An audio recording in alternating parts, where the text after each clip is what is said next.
नमस्ते जी, कैसे हैं आप लोग? उम्मीद करते हैं कि आप लोग मस्त होंगे, स्वस्थ होंगे और अपनी तैयारी में अच्छे तरीके से लगे होंगे। प्यारे साथियों, जैसा कि आप सभी जानते हैं कि जॉस स्टडी क्लासेस पर कक्षा 10वीं और 12वीं की तैयारी करवाई जाती है और मैं पिछले कुछ दिनों से क्लासेस नहीं ले पा रहा था। इसके पीछे कुछ रीज़न थे। अब मैं आ गया हूँ। अब यह आशा करते हैं, उम्मीद करते हैं कि आपकी क्लासेस जो है वो रेगुलर चलती रहेगी। ठीक है? तो आप सभी को ये जानते हैं कि कक्षा 10वीं का जो वर्णिका बुक है वो कंप्लीट हो चुका है और हिंदी का जो गोधूली पार्ट है उसमें पहला चैप्टर और दूसरा चैप्टर दोनों कंप्लीट हो चुके हैं और आज आप देखेंगे तीसरे चैप्टर को। विद्यार्थी जी, चैप्टर नंबर 3 है आज का क्लास। ठीक है ना? और इस क्लास में आप आज देखेंगे कि मैक्स मुलर जी के बारे में जानेंगे और चैप्टर का जो नाम है भारत से हम क्या सीखें, इसको बेहतरीन अनोखे ढंग से इसको एक बार देखेंगे। ठीक है? आइए हम कक्षा को आगे बढ़ाते हैं। सबसे पहले आपको मैं बताना चाहूंगा, सबसे पहले आप देखिएगा यहाँ पर आपको कह रहे हैं कि बिहार बोर्ड मैट्रिक परीक्षा 2026 हिंदी का ये गद्य खंड है। ठीक है? गद्य खंड है और चैप्टर नंबर 3 है विद्यार्थी जी, भारत से हम क्या सीखें। भारत से हम क्या सीखें? विद्यार्थी जी, आप कहोगे कि भारत से हम बहुत सी चीजों को सीख सकते हैं। भारत से हम मैक्सिमम चीजों को सीख सकते हैं। मैक्सिमम चीजों को सीख सकते हो। तो भारत से हम क्या सीखें? तो इस पाठ के जो रचनाकार कहलाते हैं उनका नाम है मैक्स मुलर। इनके बारे में मैं आगे बढ़ाऊंगा। ठीक है? वन शॉट होने वाला है ये और ये संपूर्ण हिंदी तो है ही। मैं आपको हर चीज का अर्थ बताऊंगा और इस कक्षा को बेहतरीन तरीके से एंजॉय करवाऊंगा। ठीक है? चलिए पहले एक मोटिवेशन देख लेते हैं, आज का सुविचार देख लेते हैं। कहते हैं कि जैसे हर रास्ते पर कुछ ना कुछ परेशानी होती है, वैसे ही परेशानी का कुछ ना कुछ रास्ता भी होता है। महोदय, जिस प्रकार से हर रास्ते पर कुछ ना कुछ परेशानियां जरूर मिलेगी और यह भी सत्य है कि हर परेशानी का कुछ ना कुछ रास्ता जरूर होता है कि आप उस परेशानी से कैसे निकल पाओगे। ठीक है? आइए आइए बिना वक्त गवाए हुए हम आगे बढ़ेंगे। पहले आप हमें एक चीज बताइएगा कि पहला जो चैप्टर है, हिंदी का जो पहला चैप्टर आपने पढ़ा है उसका क्या नाम है? तो आप कहोगे उसका नाम है श्रम विभाजन और जाति प्रथा।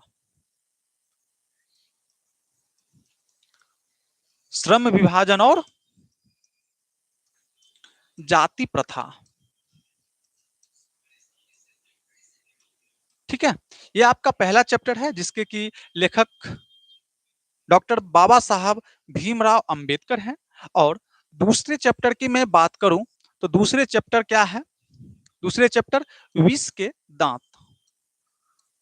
विष के दांत। आपने इस चैप्टर को भी अच्छे तरीकों से पढ़ा है और इसके जो रचनाकार है, लेखक है, वो है आपको नलिन बिलोचन शर्मा जी। और आज आप पढ़ रहे हैं तीसरा चैप्टर जिनका नाम है भारत से हम क्या सीखें। भारत से हम क्या सीखें।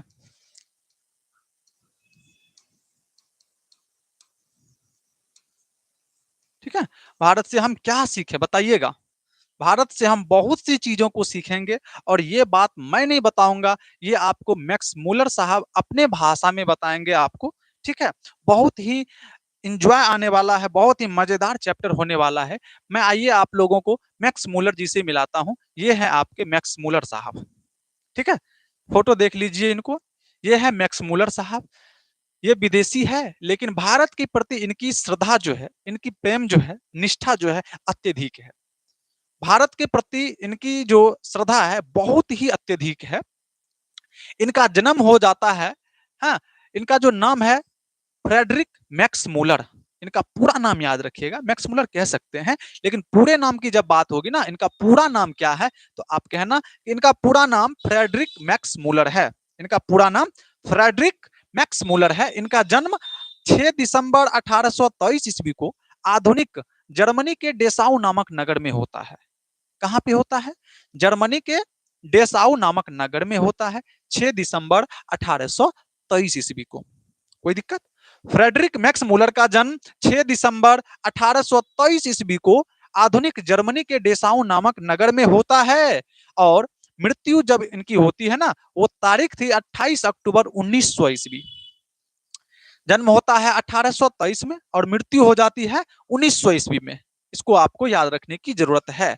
जन्म 1823 और मृत्यु 1900। आप इसको याद रख पाएंगे? रखना होगा, रखना होगा। 1823 ईस्वी में इनका जन्म होता है और 1900 ईस्वी में इनका निधन हो जाता है। मेरे विद्यार्थी जी, इनके पिताजी का नाम विलहेल्म मूलर बताया गया है। मैक्स मूलर जी के पिताजी जो थे उनका नाम है विलहेल्म मूलर, ठीक है। और इनकी माता जो थी एडेल एडेलेहल्ड एडलेहल्ड मूलर, जबकि ये आपकी पुस्तक में नहीं दी गई है, लेकिन फिर भी आपको मैं बता दूं इनकी माता जी का भी नाम है ना। कहते हैं कि जब मैक्स मूलर 4 वर्ष के हुए, जब मैक्स मूलर का जन्म हुआ और ये जब 4 साल के हुए ना, इनके पिताजी जो थे विलहेल्म मूलर, वे चल बसे, अर्थात इस संसार को छोड़ दिए। अपने भाषा में कहें तो वो मर गए, शरीर को छोड़ दिए, शरीर को त्याग दिए, है ना, इस दुनिया से चले गए। कब? जब मैक्स मूलर 4 वर्ष के हुए तब, है ना। जब मैक्स मूलर 4 साल के होते हैं तो इनके पिताजी की मृत्यु हो जाती है, ठीक है।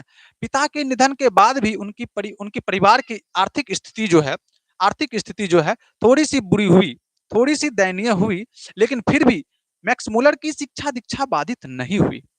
पिताजी के गुजर जाने के बाद भी आर्थिक स्थिति थोड़ा सा खराब हुआ, लेकिन लेकिन उनकी शिक्षा दीक्षा जो है वो बाधित नहीं हुई, पढ़ाई इन्होंने नहीं रोकी।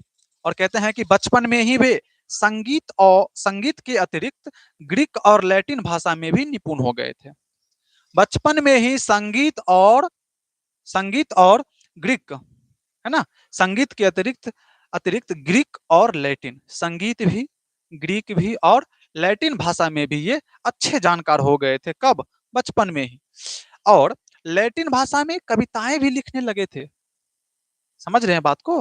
बचपन में ही इन्होंने लैटिन भाषा में कविताएं भी लिखना शुरू कर दिए थे और 18 वर्ष की उम्र में लिपिगंज विश्वविद्यालय में उन्होंने संस्कृत का अध्ययन आरंभ कर दिया था। विद्यार्थी जी, इंपॉर्टेंट प्रश्न है ये, आपके परीक्षा के दृष्टिकोण से देखा जाए तो आपसे यह प्रश्न पूछे जाते हैं कि मैक्स मूलर जी कितने वर्ष की अवस्था में संस्कृत का अध्ययन करना आरंभ किया था? तो आपका प्यारा सा जवाब आना चाहिए कि 18 वर्ष की अवस्था में। किस वर्ष की अवस्था में? 18 वर्ष की अवस्था में उन्होंने संस्कृत का अध्ययन करना शुरू कर दिया था। किस विद्यालय से? लिपिगंज विश्वविद्यालय से। किस विद्यालय से? लिपिगंज विश्वविद्यालय से। क्या हमारे सभी प्यारे प्यारे विद्यार्थी जी को ये चीजें समझ में आई है? तो एक बार लाइक कर दीजिएगा एक बार, ठीक है। आइए एक बार इसका रिवाइज कर लेते हैं। हम आपसे पूछेंगे, आप सीधा सीधा जवाब हमें देंगे, ठीक है।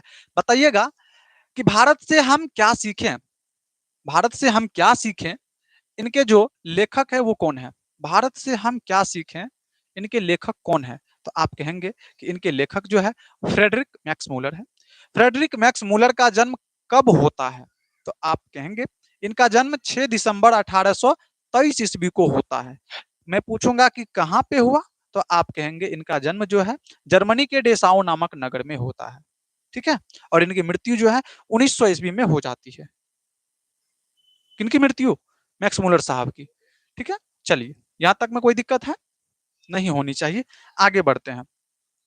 कहते हैं कि विश्वविख्यात फ्रेडरिक मैक्स मूलर का जन्म आधुनिक नगर के डेसाउ नगर में, तो आपने देखा, ये आप पढ़ चुके हैं। 18 वर्ष की अवस्था में इन्होंने संस्कृत का अध्ययन आरंभ कर दिया था। उन्होंने उन्होंने हितो उपदेश का जर्मन भाषा में अनुवाद प्रकाशित करवाया।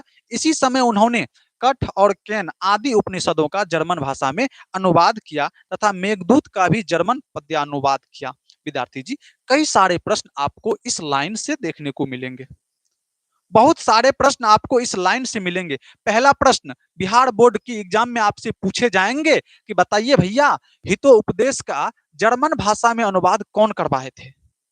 बताइए, हितोपदेश का जर्मन भाषा में अनुवाद कौन करवाए थे? तो आप कहेंगे वो था मैक्स मूलर। कौन था भैया? Max Muller. ठीक है। और कहेंगे, हम पूछेंगे आपको कठ और केन उपनिषद का भी जर्मन भाषा में अनुवाद किसने प्रकाशित करवाया? तो यहां भी आपका जवाब आना चाहिए मैक्स मूलर। मैं आपसे पूछूंगा कि मेघदूत का भी जर्मन भाषा में पद्य अनुवाद किसने करवाया? तो आप कहेंगे मैक्स मूलर। कोई दिक्कत? कोई दिक्कत नहीं होनी चाहिए विद्यार्थी जी। आप देख रहे हैं हितोपदेश, कठ, कैन, हितोपदेश, कठ, कैन और कौन सा? ये मेघदूत। हितोपदेश, कठ, कैन और मेघदूत, इन सभी उपनिषदों को जर्मन भाषा में अनुवाद किया कौन? मैक्स मूलर जी। आइए आगे बढ़ते हैं। कहते हैं कि मैक्स मूलर उन थोड़े से पश्चात विद्वानों में अग्रणी माने जाते हैं जिन्होंने वैदिक तत्वज्ञान को मानव सभ्यता का मूल स्रोत माना है। विद्यार्थी जी, मैक्स मूलर जी जो थे, वैदिक तत्व ज्ञान को मानव सभ्यता का मूल स्रोत माना है। मानव सभ्यता का मूल स्रोत किसको माना है? तो वैदिक तत्व ज्ञान को। और स्वामी विवेकानंद ने उन्हें वेदांतियों का भी वेदांती कहा। आप इसे नोट कर लीजिए, अच्छे से अपने माइंड में स्टोर कर लीजिए। ये बहुत बार पूछे गए प्रश्न है कि मैक्स मूलर को वेदांतियों का भी वेदांती किसने कहा? किसने कहा? तो आपका जवाब होगा कि वो कहने वाले थे हमारे कौन? स्वामी विवेकानंद जी। स्वामी विवेकानंद ने उन्होंने वेदांतियों का भी वेदांती कहा। वेदांतियों का भी वेदांती, समझ रहे हैं? जो वेद को अच्छे तरीके से जानते हैं, उनको क्या कहते हैं? वेदांती। और उनसे भी बड़े लेवल पर, मतलब नहीं कहते हैं तो राजाओं के राजा महाराजा, राजाओं के राजा महाराजा, उसी तरह से वेदांतियों का भी वेदांती, मतलब वेद को बहुत ही अच्छे तरीके से जानने वाले कौन थे? Max Muller. जबकि वो विदेशी थे, भारत के नहीं थे, फिर भी भारतीय वेद को कितने अच्छे से जानते थे, इसीलिए इनको स्वामी विवेकानंद जी ने वेदांतियों का भी वेदांती कह डाला। आप इसको नोट कर लीजिएगा, परीक्षा की दृष्टि से अत्यंत महत्वपूर्ण प्रश्न है ये। आइए हम आपको आगे ले चलते हैं। कहते हैं कि उनका भारत के प्रति अनुराग जाहिर, जग जाहिर है। मैक्स मूलर जी भारत से कितना प्रेम करते हैं वो हमें आज बताने की आवश्यकता नहीं है, जग में जाहिर है ये बात, हर लोग जानते हैं। कहते हैं उन्होंने भारतवासियों के पूर्वजों की चिंतन राशि को यथार्थ रूप में लोगों के सामने प्रकट किया। उनके प्रकांड पांडित्य से प्रभावित होकर सम्राज्ञी विक्टोरिया ने, किसने? याद रखिएगा, सम्राज्ञी विक्टोरिया एक महारानी थी, उन्होंने 1868 ईस्वी में उन्हें अपने ऑसबॉर्न प्रसाद में ऋग्वेद तथा संस्कृत के साथ साथ यूरोपियन भाषाओं की तुलना आदि विषयों पर व्याख्यान देने के लिए आमंत्रित किया था। क्या आपको ये चीजें याद रहेगी? मैं बताता हूं आपको। मैक्स मुलर जी के प्रकांड पांडित्य से, मतलब इतने अच्छे जानकार थे, उनकी नॉलेज से प्रभावित हो करके सम्राज्ञी विक्टोरिया ने इनको अपने ऑसबॉर्न प्रसाद में आमंत्रित किया था। आमंत्रित क्यों किया था? तो कह रहे हैं कि ऋग्वेद, संस्कृत और यूरोपियन भाषाओं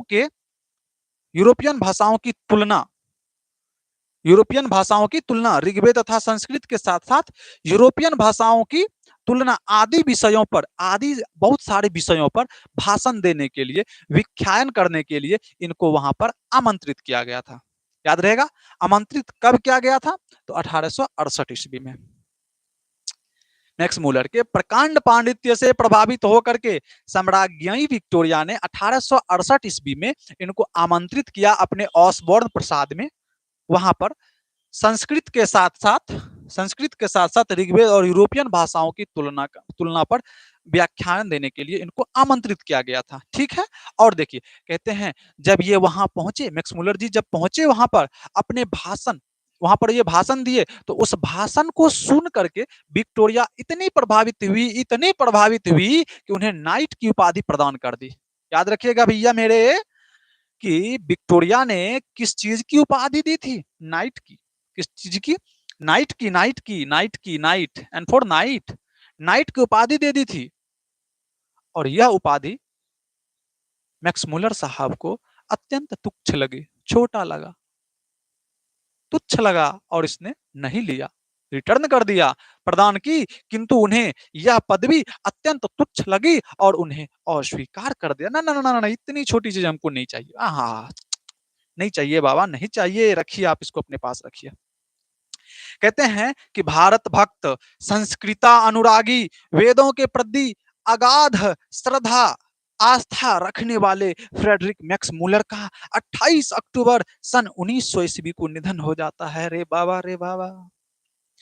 वेदों के प्रति अगाध श्रद्धा रखने वाले, बहुत असीम श्रद्धा रखने वाले फ्रेडरिक मैक्स मुलर का 28 अक्टूबर 1900 ईस्वी को निधन हो जाता है, उनकी मृत्यु हो जाती है। कोई दिक्कत नहीं ना? क्या आप यहां से कुछ सवाल का जवाब दे पाएंगे? तो पहला सवाल आप लोगों को सामने है। पहला सवाल है कि सम्राज्ञी विक्टोरिया ने मैक्स मुलर को किस चीज की उपाधि दी थी? जल्दी से बताइएगा, किस चीज की उपाधि दी थी? तो आप कहेंगे कि महोदय उन्होंने नाइट की उपाधि दी थी। क्या उन्होंने लिया था? ना बाबा ना, नहीं सर, वो नहीं लिए थे। क्यों नहीं लिए थे? क्योंकि उनको यह पदवी जो है अत्यंत तुच्छ लगी और उन्होंने अस्वीकार कर दिया। यहां तक की सारी बातें अच्छे से समझ में आ गई है। आइए आगे बढ़ते हैं। प्रस्तुत आलेख प्रस्तुत आलेख वस्तुतः भारतीय सिविल सेवा हेतु चयनित युवा अंग्रेज अधिकारियों के आगमन के अवसर पर संबोधित भाषणों की श्रृंखला की एक कड़ी है। यह जो भाषण दिया गया, यह जो लेख लिखा गया है, यह जो चैप्टर आप पढ़ने वाले हैं, ये क्या है? ये अंग्रेजों में चयनित युवा अंग्रेज, सिविल सेवा में जो चयनित हुए थे अंग्रेज, मतलब उस समय हमारा भारत गुलाम ही था, है ना? तो वहां जो सिविल सेवा में चयनित युवा अंग्रेज थे, आगमन के अवसर पर जो है संबोधित की श्रृंखला है, यह जो है उन्हीं की एक श्रृंखला है। जब वो लोग आ रहे थे, उनका आगमन हो रहा था, तो उनके स्वागत में कुछ भाषण दिए गए थे, उन्हीं का यह एक अंश है। प्रथम भाषण का यह अविकल रूप से संक्षिप्त एवं संपादित अंश है। जो भाषण मैक्स मुलर साहब उस टाइम दिए थे, उसका यह एक संक्षिप्त, उससे ही छांट करके लिया गया है और उसको संपादित किया गया है। संपादित क्या है? जिसका भाषांतरण भवानी शंकर त्रिवेदी। अगर आपके माइंड में थोड़ा सा भी जगह है तो आप इसको वहां पर स्टोर करके रख लें, स्टोर करके रख लीजिए इसको। भारत से हम क्या सीखें चैप्टर को हिंदी में रूपांतरण किसने किया था? किसने किया था? तो आप कहिएगा गुरुजी वो है Bhavani Shankar Trivedi, doctor Bhavani Shankar Trivedi. Any problem? No sir.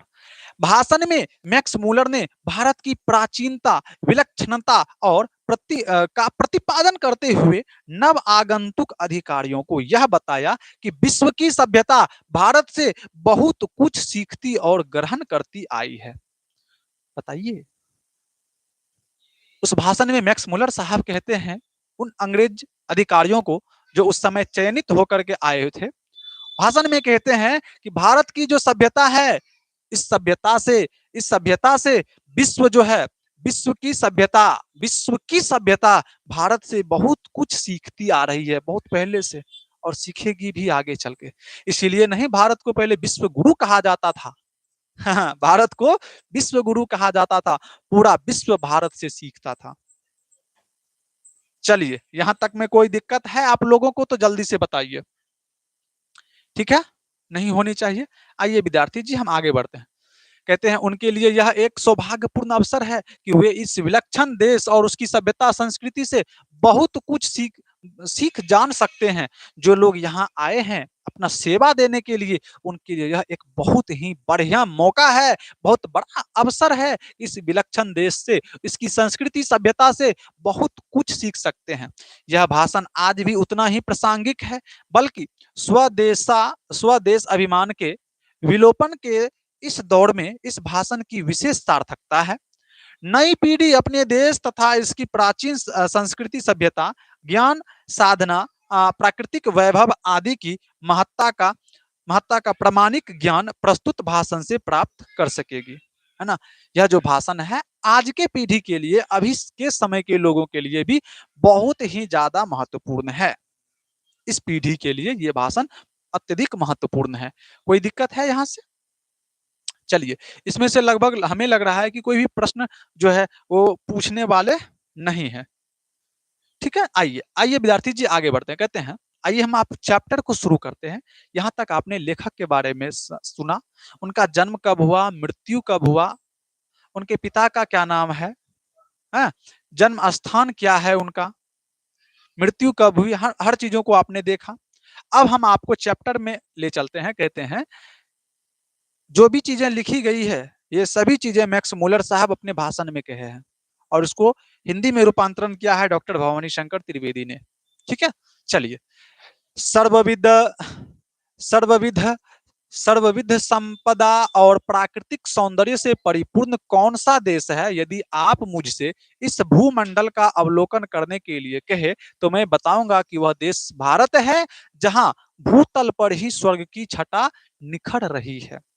Max Muller साहब कहते हैं, यदि आप मुझसे पूछेंगे, इस भूमंडल का अवलोकन करने के बाद हमसे पूछेंगे, पूरे पृथ्वी को घूमने के बाद अगर आप हमसे पूछेंगे कि सबसे सबसे सर्वविध संपदा और प्राकृतिक सौंदर्य से परिपूर्ण कौन सा देश है जहां पर कि भूतल पर ही, धरती पर ही स्वर्ग की छटा निखर रही है, तो मैं यहां भारत का ही नाम लूंगा।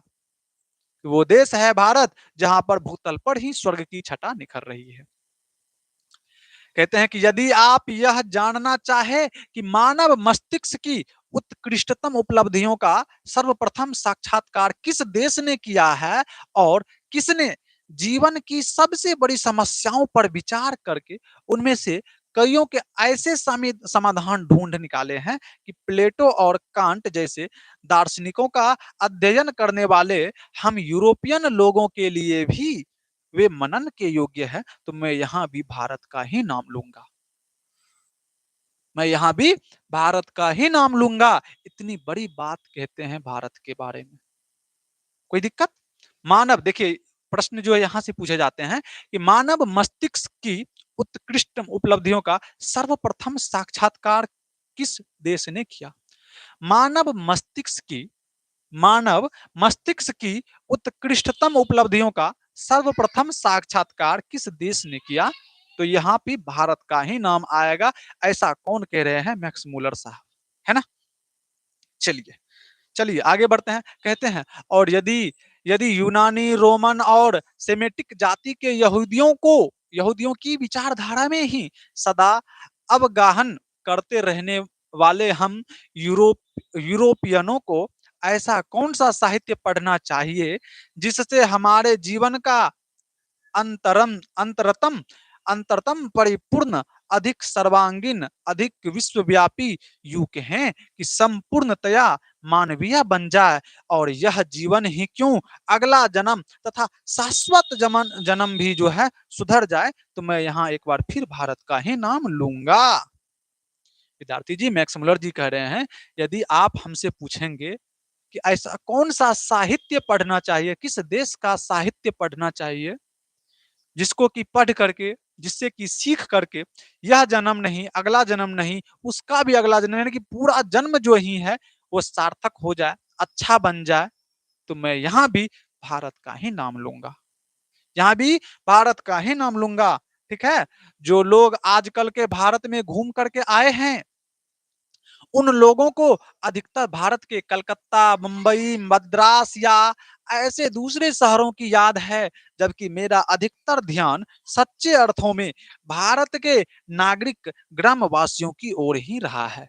क्योंकि सच्चे भारत के दर्शन जो है वहीं पर हो सकते हैं।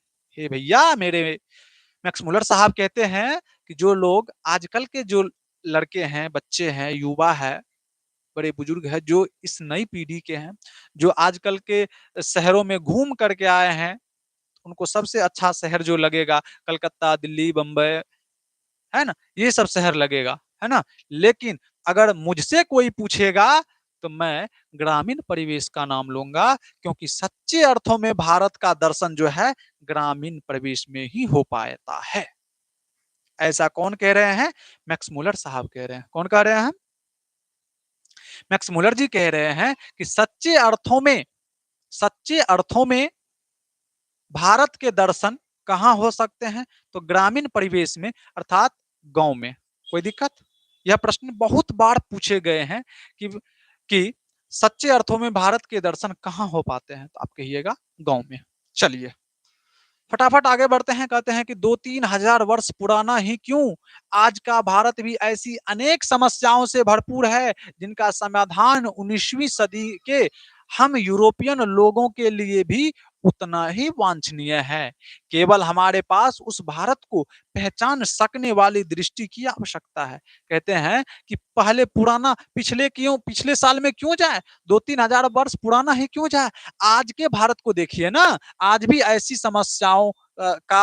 ऐसी समस्याएँ हैं जिनका कि समाधान हम यूरोपियन लोगों के लिए उतना वांछनीय है, जो हमारे पास उस भारत को पहचान सकने वाली दृष्टि की आवश्यकता है। यानी कि उस समस्याओं का समाधान आज भी भारत जो है अनोखे ढंग से कर लेता है, तो उसको पहचान सकने की दृष्टि की आवश्यकता है हम लोगों को, है ना? यदि आपकी अभिरुचि की पैठ किसी विशेष क्षेत्र में है, तो उसके लिए विकास और पोषण के लिए आपको भारत में पर्याप्त अवसर मिलेगा। आप किसी भी क्षेत्र में आगे बढ़ना चाहते हो, तो भारत एक ऐसा बगीचा है, जहाँ पर आपको हर क्षेत्र में आगे बढ़ने का भरपूर मौका मिलेगा। ऐसा कौन कह रहे हैं? मैक्स मुलर साहब कह रहे हैं। कहते हैं, यदि आप उन बड़ी-बड़ी समस्याओं में रुचि ली हो, जिनके बारे में अपने यहाँ के श्रेष्ठतम विचारकों सोच-विचार क्या करते हैं सोच-विचार क्या करते हैं, हाँ, तो आपको अपने भारत प्रवास को ज्ञान विज्ञान के क्षेत्र से निर्वासन समझ लेने की कोई आवश्यकता नहीं है। यदि आप भूविज्ञान में रुचि रखते हैं, तो हिमालय से लेकर श्रीलंका तक का विशाल भूप्रदेश आपकी प्रतीक्षा कर रहा है। यदि आप यदि आप भूविज्ञान समझ रहे हैं बात को? यदि आप भूविज्ञान यदि आप भूविज्ञान में अभी रुचि रखते हैं, तो हिमालय से लेकर के श्रीलंका तक का जो विशाल भूप्रदेश है, वो आपकी प्रतीक्षा कर रहा है। जाइए भूविज्ञान के बारे में सीखिए। यदि आप वनस्पति जगत में विचरना चाहते हो, तो भारत जो है एक ऐसी फुलवारी है, जहाँ जो जो हक्करस जैसे अनेक वनस्पति वैज्ञानिकों को अनायास ही अपनी ओर आकृष्ट कर लेती है। समझ रहे हैं बात को? भैया रुकिएगा यहाँ पर थोड़ा-सा आप, आपसे प्रश्न पूछे जाएँगे इस प्रकार से कि वनस्पति वैज्ञानिक वनस्पति वैज्ञानिक ऐसे करके डैश दे देगा, वनस्पति वैज्ञानिक कौन है? तो आप यहाँ पर नाम याद रखिएगा, हाँ? हक्करस। वनस्पति वैज्ञानिक में किनका नाम है? हक्करस, ठीक है? भूविज्ञान के बारे में बात होगी, तो हिमालय से लेकर श्रीलंका तक का भूप्रदेश, ठीक है? आइए। यदि आपकी रुचि जीव जंतुओं के अध्ययन में है, तो आपका ध्यान श्री हेकल को और श्री हेकल की ओर अवश्य होगा। यदि आप यदि आप यदि आप जीव जंतुओं से रुचि रखते हैं, जीव जंतु वाले विज्ञान में जाना चाहते हैं, तो आपका ध्यान श्री हेकल साहब की ओर जरूर होगा, है ना? श्री हेकल साहब की ओर जरूर होगा। आइए और कहते हैं कि जो इन दिनों भारत के कांतरों की छानबीन के साथ भारतीय समुद्र तट से मोती भी बीन रहे हैं। भारत का यह निवास काल उनके जीवन के सबसे सुनहरे सपनों की सकार सकारता जैसा है। यदि आप नृवंश विद्या में अभिरुचि रखते हैं, तो भारत आपको एक जीता जागता संग्रहालय ही लगेगा। यदि आप निर्विंश विद्या में अभिरुचि रखते हैं तो भारत जो है आपको एक जीता जागता संग्रहालय लगेगा। ऐसा कौन कह रहे हैं? ऐसा कह रहे हैं मैक्स मूलर साहब। कोई दिक्कत? यहां तक में कोई दिक्कत नहीं सर, बिल्कुल नहीं है। चलिए आगे बढ़ते हैं। यदि आप पुरातत्व प्रेमी हैं और यदि आपने यहाँ रहते हुए पुरातत्व के यदि आप पुरातत्व प्रेमी हैं और यहाँ रहते हुए पुरातत्व के एक मिनट पुरातत्व के उत्खनन के द्वारा एक प्राचीन चाकू या चकमक या किसी प्राणी का कोई भाग ढूंढ निकालने का आनंद का अनुभव किया हो तो आपको जनरल कनिंघम की भारतीय पुरातत्व सर्वेक्षण की वार्षिक रिपोर्ट पढ़ लेनी चाहिए और तब भारत के बौद्ध सम्राटों के द्वारा निर्मित नालंदा जैसे विश्वविद्यालयों अथवा विहारों तथा ध्वंस अवशेषों को खोद निकालने के लिए आपका फावड़ा आतुर हो उठेगा। जब आप जनरल कनिंघम की वार्षिक रिपोर्ट को पढ़ लेंगे, हाँ, तब जो है आपका फावड़ा जो है, कुदाली जो है, उस प्राचीन चीजों को खोजने के लिए आतुर हो उठेगा कि और भी ऐसी सारी चीजें मिलेगी जो हमारी प्राचीन सभ्यता को दर्शाएगा, है ना? चलिए, कहते हैं कि यदि आपके मन में पुराने सिक्कों के लिए लगाव है तो भारत भूमि में ईरानी, केरियन, थ्रेसियन, पार्थियन, यूनानी, मैकेडोनियन, सकौं, रोमन और मुस्लिम शासकों के सिक्के प्रचुर परिणाम में उपलब्ध होंगे। इन सभी शासकों के द्वारा चलाए गए सिक्के जो है प्रचुर मात्रा में उपलब्ध मिलेंगे। यदि आपका लगाव सिक्कों से है, प्राचीन सिक्कों से है, तो बहुत सारे शासकों का सिक्का भारत में आपको प्रचुर मात्रा में मिल जाएगा। कब की बात हो रही है? मैक्स मुलर साहब भाषण दे रहे हैं, तब ये बातें कह रहे हैं। कहते हैं कि जब वारेन हेस्टिंग्स भारत के गवर्नर जनरल था तो वाराणसी के पास उसे 172 दारिस नामक सोने के सिक्के से भरा एक घड़ा मिला था। एक कहानी मैं आपको सुनाता हूं, थोड़ा सा याद रखिएगा इसको। और इस थोड़ी सी कहानी में, इस छोटी सी स्टोरी में जो है बहुत सारे ऑब्जेक्टिव प्रश्न बनते हैं। ठीक है, आइए। कहानी है कि जब भारत का जनरल भारत का गवर्नर जनरल था वारेन हेस्टिंग्स, याद रखिएगा। जब भारत का गवर्नर जनरल था वारेन हेस्टिंग्स, तब उनको वाराणसी के पास, बनारस के पास उनको एक दारिस दारिस क्या है? सोने के सिक्के से भरा एक घड़ा मिला था। घड़ा, लदिया, हाँ, सोने के सिक्का से भरा था। उत्खनन, खुदाई करते टाइम उनको एक घड़ा सोने के सिक्के से भरा मिला था। बहुत, मतलब समझिए ना, बहुत कीमती चीजें मिला था। और उन्होंने क्या किया, उस सिक्के से भरे घड़े को अपने मालिक ईस्ट इंडिया कंपनी को भेंट स्वरूप, गिफ्ट के रूप में भेज दिया। और उनका जो मालिक था बकलोल था इस मामले में बकलोल था। उनको सोने के सिक्के का महत्व पता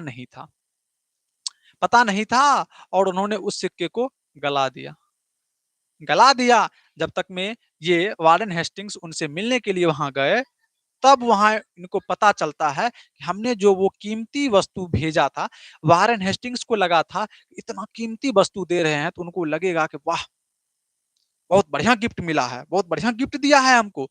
लेकिन उसको उस सिक्के का महत्व समझ ही नहीं आया और उन्होंने उस सिक्के को गला दिया। आप लोग भी कहीं जाते होंगे ना, शादी वगैरह में, बर्थडे पार्टी में, तो गिफ्ट लेकर के जाते हैं, है ना? तो आप लोग सोचते हैं कि कौन सा गिफ्ट लें कि दुल्हे को या दुल्हन को पसंद आए। मेरा नाम ले कि फलनिया ने हमको ई गिफ्ट दिया था, सोचते हैं ना?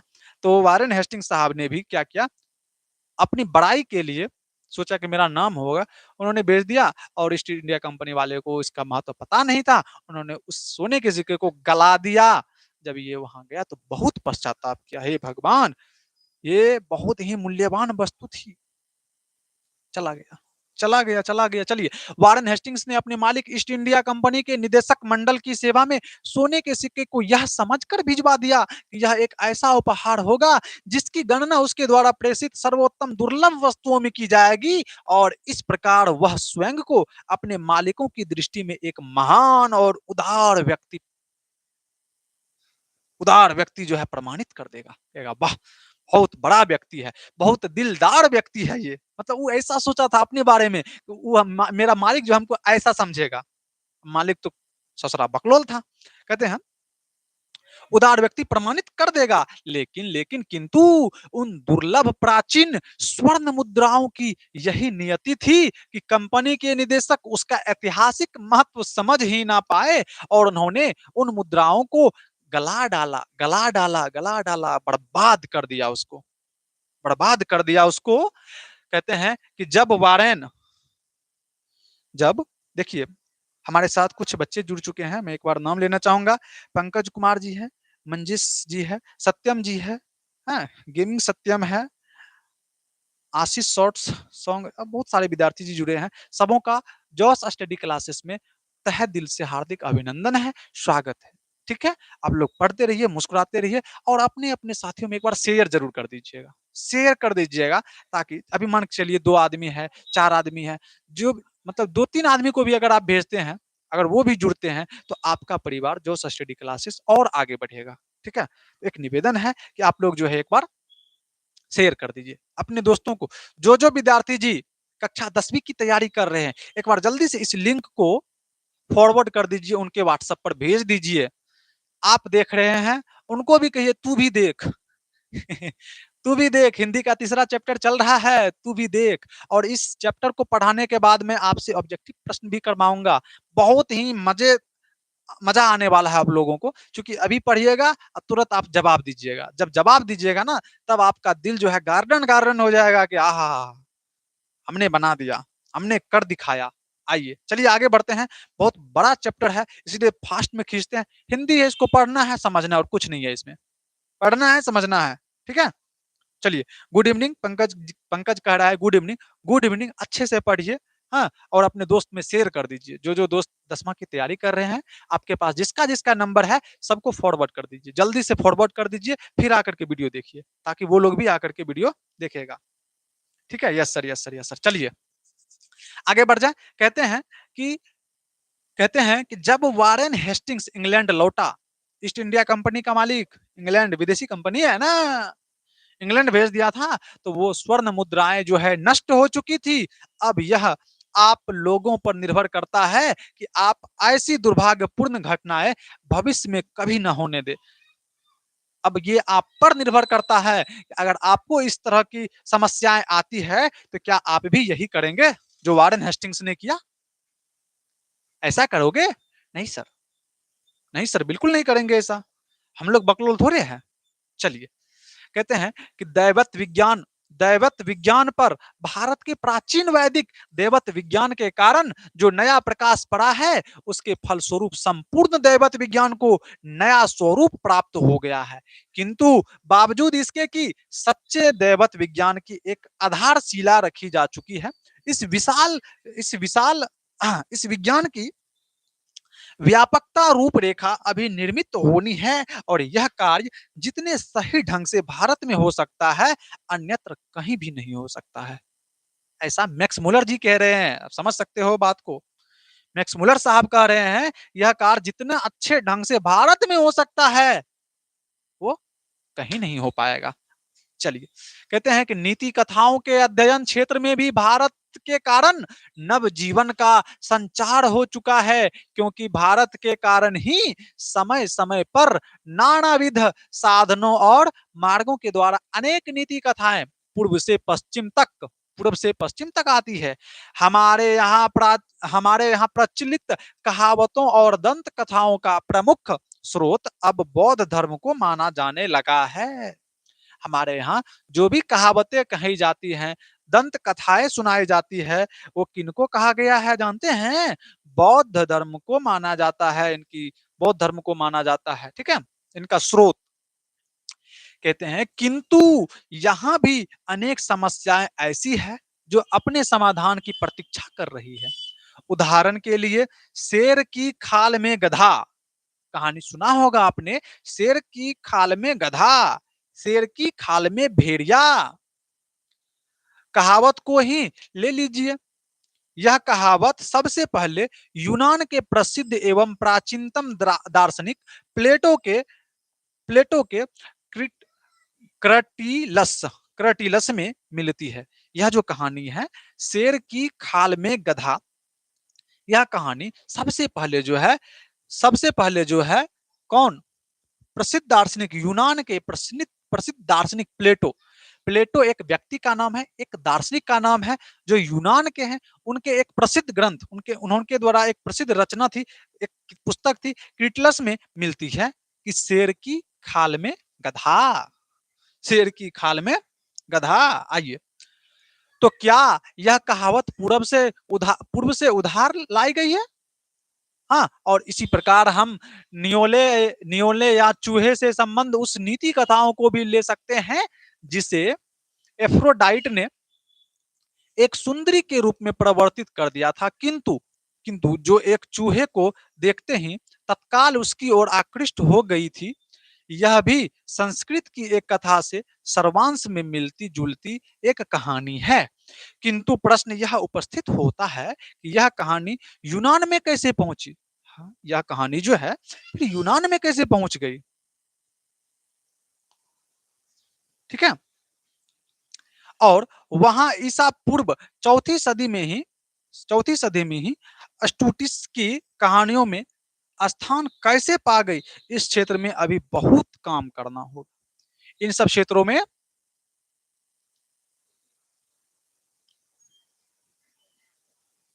किनकी, अभी इस क्षेत्र में बहुत सारे काम को करना है। कहते हैं कि हमें इससे भी और अधिक प्रलय युग में प्रवेश करना होगा। वहां भी भारत तथा पश्चिम की अनेक दंत कथाओं में आश्चर्यजनक अनुरूपताएं मिलेगी, और भी सारी अनुरूपताएं आपको वहां मिलेगी। कहते हैं कि यद्यपि अभी यह निश्चित रूप से नहीं कहा जा सकता कि ये दंत कथाएं पूर्व से पश्चिम को अथवा पश्चिम से पूर्व को गई, तथापि यह यह असदिग्ध असदिग्ध रूप से प्रमाणित हो चुका है कि सोलोमन के समय में ही भारत, सीरिया और फिलिस्तीन के मध्य आवागमन के साधन सुलभ हो चुके थे। है? सुलोमन सुलोमन के समय में ही भारत, सीरिया और फिलिस्तीन में आवागमन की सुविधाएं जो है वो सुलभ हो चुकी थी। कुछ संस्कृत शब्दों के आधार पर मैं इस निष्कर्ष पर पहुंचा हूं कि हाथी दांत, बंदर, मोर और चंदन आदि जिन वस्तुओं के ओफिर से निर्यात की बात बाइबल में कही गई है, वे वस्तुएं भारत के सिवा किसी अन्य देश से नहीं लाई जा सकती है। जिस वस्तु के बारे में बाइबल में कहा गया है वो वस्तु जो है किसी अन्य देश से नहीं लाई जा सकती है। और यह मान लेने का भी कोई कारण नहीं प्रतीत होता है कि भारत तथा फारस की खाड़ी और लाल सागर व भूमध्य सागर के बीच व्यापारिक संबंध कभी बिल्कुल ठप हो गया था। यहाँ तक कि शाहनामा के रचना काल 10वीं-11वीं सदी में भी भारत के साथ यूरोप के ये व्यापारिक संबंध बंद नहीं हुए थे। आपको मैं यहां पर थोड़ा सा रोकना चाहूंगा और आप इसको नोट कर लेंगे तो अच्छा होगा कि शाहनामा का जो है शाहनामा का रचना काल क्या था? शाहनामा का रचना काल बताइएगा।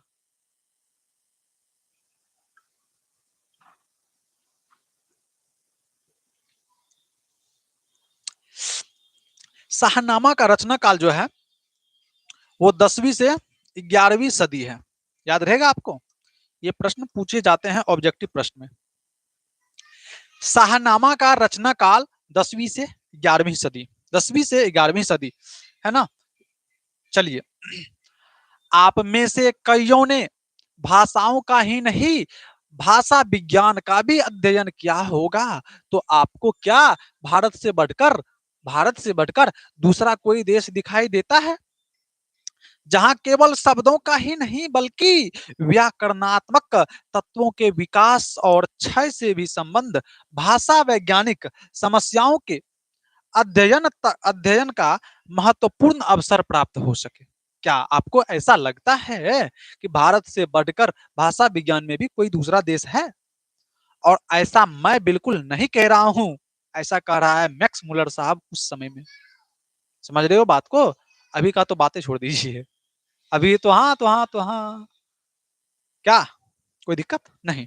चलिए, वहां आपको आर्य, द्रविड़ और मुंडा जैसी अनेक भारतवासी जातियों की बोलचाल की भाषाओं का ही नहीं अपितु उनके साथ यूनानी, पुर्ची पुर्चिन पुर्ची, हुन, अरब, ईरानी और मुगल आक्रमणकारियों व विजेताओं की भाषाओं का सम्मिश्रण की अत्यंत रोचक भाषा वैज्ञानिक समस्याओं के अध्ययन का एक सुयोग अवसर प्राप्त हो सकेगा।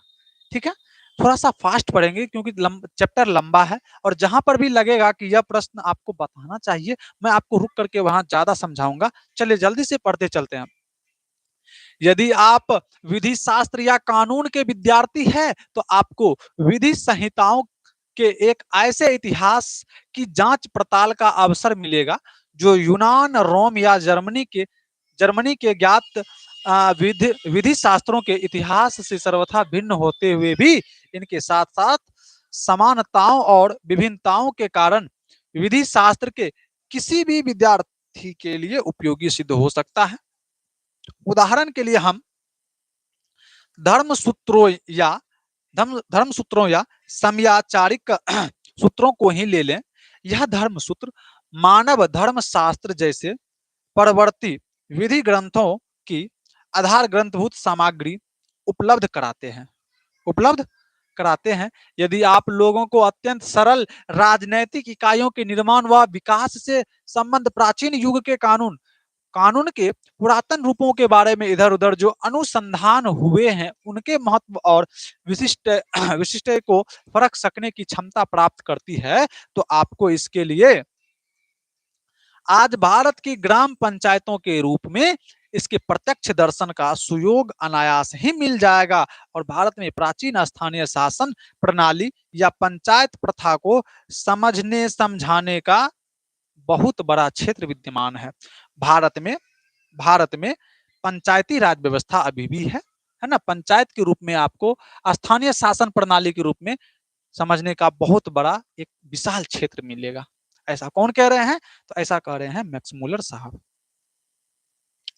भारत में धर्म के वास्तविक उद्भव उसको प्राकृतिक विकास तथा उसके अपरिहार्य क्षयमान रूप में प्रत्यक्ष परिचय मिल सकता है। भारत ब्राह्मण या वैदिक धर्म की भूमि है।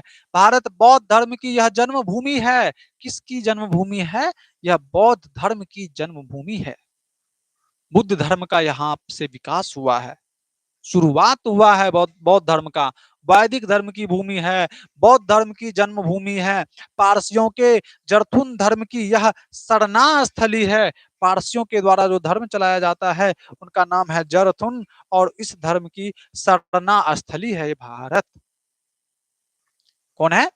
भारत है। आज भी यहाँ नित्य नए मतांतर प्रकट व विकसित होते रहते हैं। आज भी कई सारे मत विचार आते हैं जाते हैं, चल रहा है ये सब चीजें।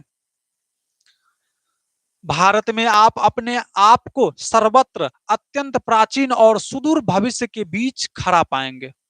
अपने आप को जो है हमेशा जो है सुदूर भविष्य के बीच खड़ा पाएंगे। वहां आपको ऐसे सुअवसर भी मिलेंगे जो किसी पुरातन विश्व में ही सुलभ हो सकते हैं।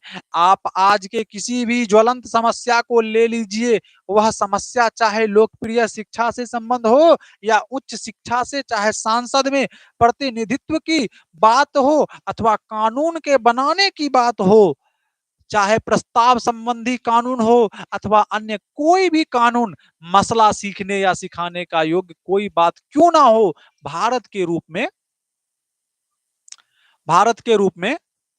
भारत के रूप में आपको ऐसी, एक मिनट,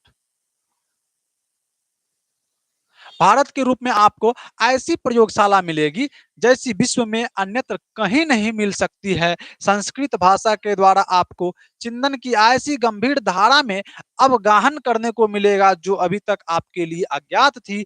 यह आपको मानव हृदय की गहनतम सहानुभूति और सदाशयता को जगाने वाले पाठ भी प्रचुर परिणाम में पढ़ने को मिल सकते हैं। समझ रहे हैं बात को? फटाफट पढ़ते जाइएगा, इसमें कुछ नहीं है। हाँ, कहते हैं कि मानव मस्तिष्क के इतिहास के उस अध्ययन में यूं कहे कि हमारे अपने स्वरूप के अध्ययन में, अपने सच्चे आत्म स्वरूप की पहचान में भारत का स्थान किसी भी देश के बाद दूसरे नंबर पर नहीं रखा जा सकता है। मानव मस्तिष्क की चाहे किसी भी क्षेत्र को आप अपने विशिष्ट अध्ययन का विषय क्यों ना बना लें, चाहे वह भाषा का क्षेत्र हो, धर्म का क्षेत्र हो, दैवत विज्ञान का क्षेत्र हो या दर्शन का क्षेत्र हो, चाहे विधि शास्त्र या कानून का क्षेत्र हो, रीति रिवाजों या परंपराओं का क्षेत्र हो, हाँ, प्राचीन काल या शिल्प का हो अथवा पुरातन विज्ञान का हो, इनमें से प्रत्येक क्षेत्र में विचारण प्रत्येक क्षेत्र में विचरण करने के लिए भले ही आप चाहे या ना चाहे, आपको जो है भारत की शरण लेनी ही पड़ेगी। सभी क्षेत्रों में अगर आप विचरना चाहते हैं तो आपको ना चाहते हुए भी भारत का शरण लेना ही पड़ेगा, क्योंकि मानव इतिहास से संबंध अत्यंत बहुमूल्य और अत्यंत उपायदेय प्रमाणिक सामग्री का एक बहुत बड़ा भाग भारत और केवल भारत ही संचित है। ये चीजें आपको भारत के बाहर किसी अन्य देश में नहीं मिलेगी, बिल्कुल नहीं मिलेगी।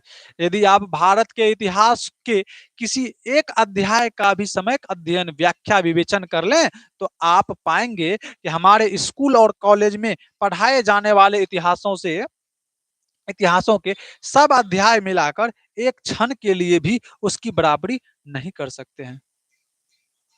मैक्स मुलर साहब कह रहे हैं कि यदि आप भारत के इतिहास की किसी भी चैप्टर को एक बार अच्छे से पढ़ करके, विचार करके, मनन कर लें और हमारे यहाँ जो इतिहास चल रहा है उस सभी चैप्टर को मिला लीजिए, बराबरी नहीं कर पाएगा उसका। कितनी बड़ी बात है भारत के लिए। कहते हैं मैं अभी आज के भारतीय साहित्य की चर्चा करना ही नहीं चाहूंगा, किंतु भारत की उस अत्यधिक प्राचीन भाषा की चर्चा करूंगा जिसका नाम है संस्कृत। भैया मेरे रुक जाना यहाँ पर, ज्यादा देर नहीं रुकना है। आपको याद रखना है भारत की प्राचीन भाषा भारत की प्राचीन भाषा क्या है? तो भैया वो है आपका संस्कृत। भारत की सबसे प्राचीन भाषा जो है वो संस्कृत है। अब आप पूछेंगे कि संस्कृत में ऐसी क्या बात है? पूछिए पूछिए पूछिए, संस्कृत में ऐसी क्या बात है जो मैक्स मुलर साहब आप ऐसा बोल रहे हैं? क्या बात है? कहते हैं कि जिसके कारण हम इस पर ध्यान दें तथा ऐतिहासिक दृष्टिकोण से संस्कृत सर्वातिशायी क्यों है? पूछिए। कहते हैं संस्कृत की सबसे पहली विशेषता है इसकी प्राचीनता। संस्कृत की सबसे बड़ी विशेषता और सबसे पहली विशेषता है कि यह बहुत पुराना है, क्योंकि हम जानते हैं कि ग्रीक भाषा से भी संस्कृत का काल पुराना है। समझ रहे बात को? ग्रीक भाषा से भी संस्कृत का जो समय है वो पुराना है, बहुत पुराना है संस्कृत भाषा।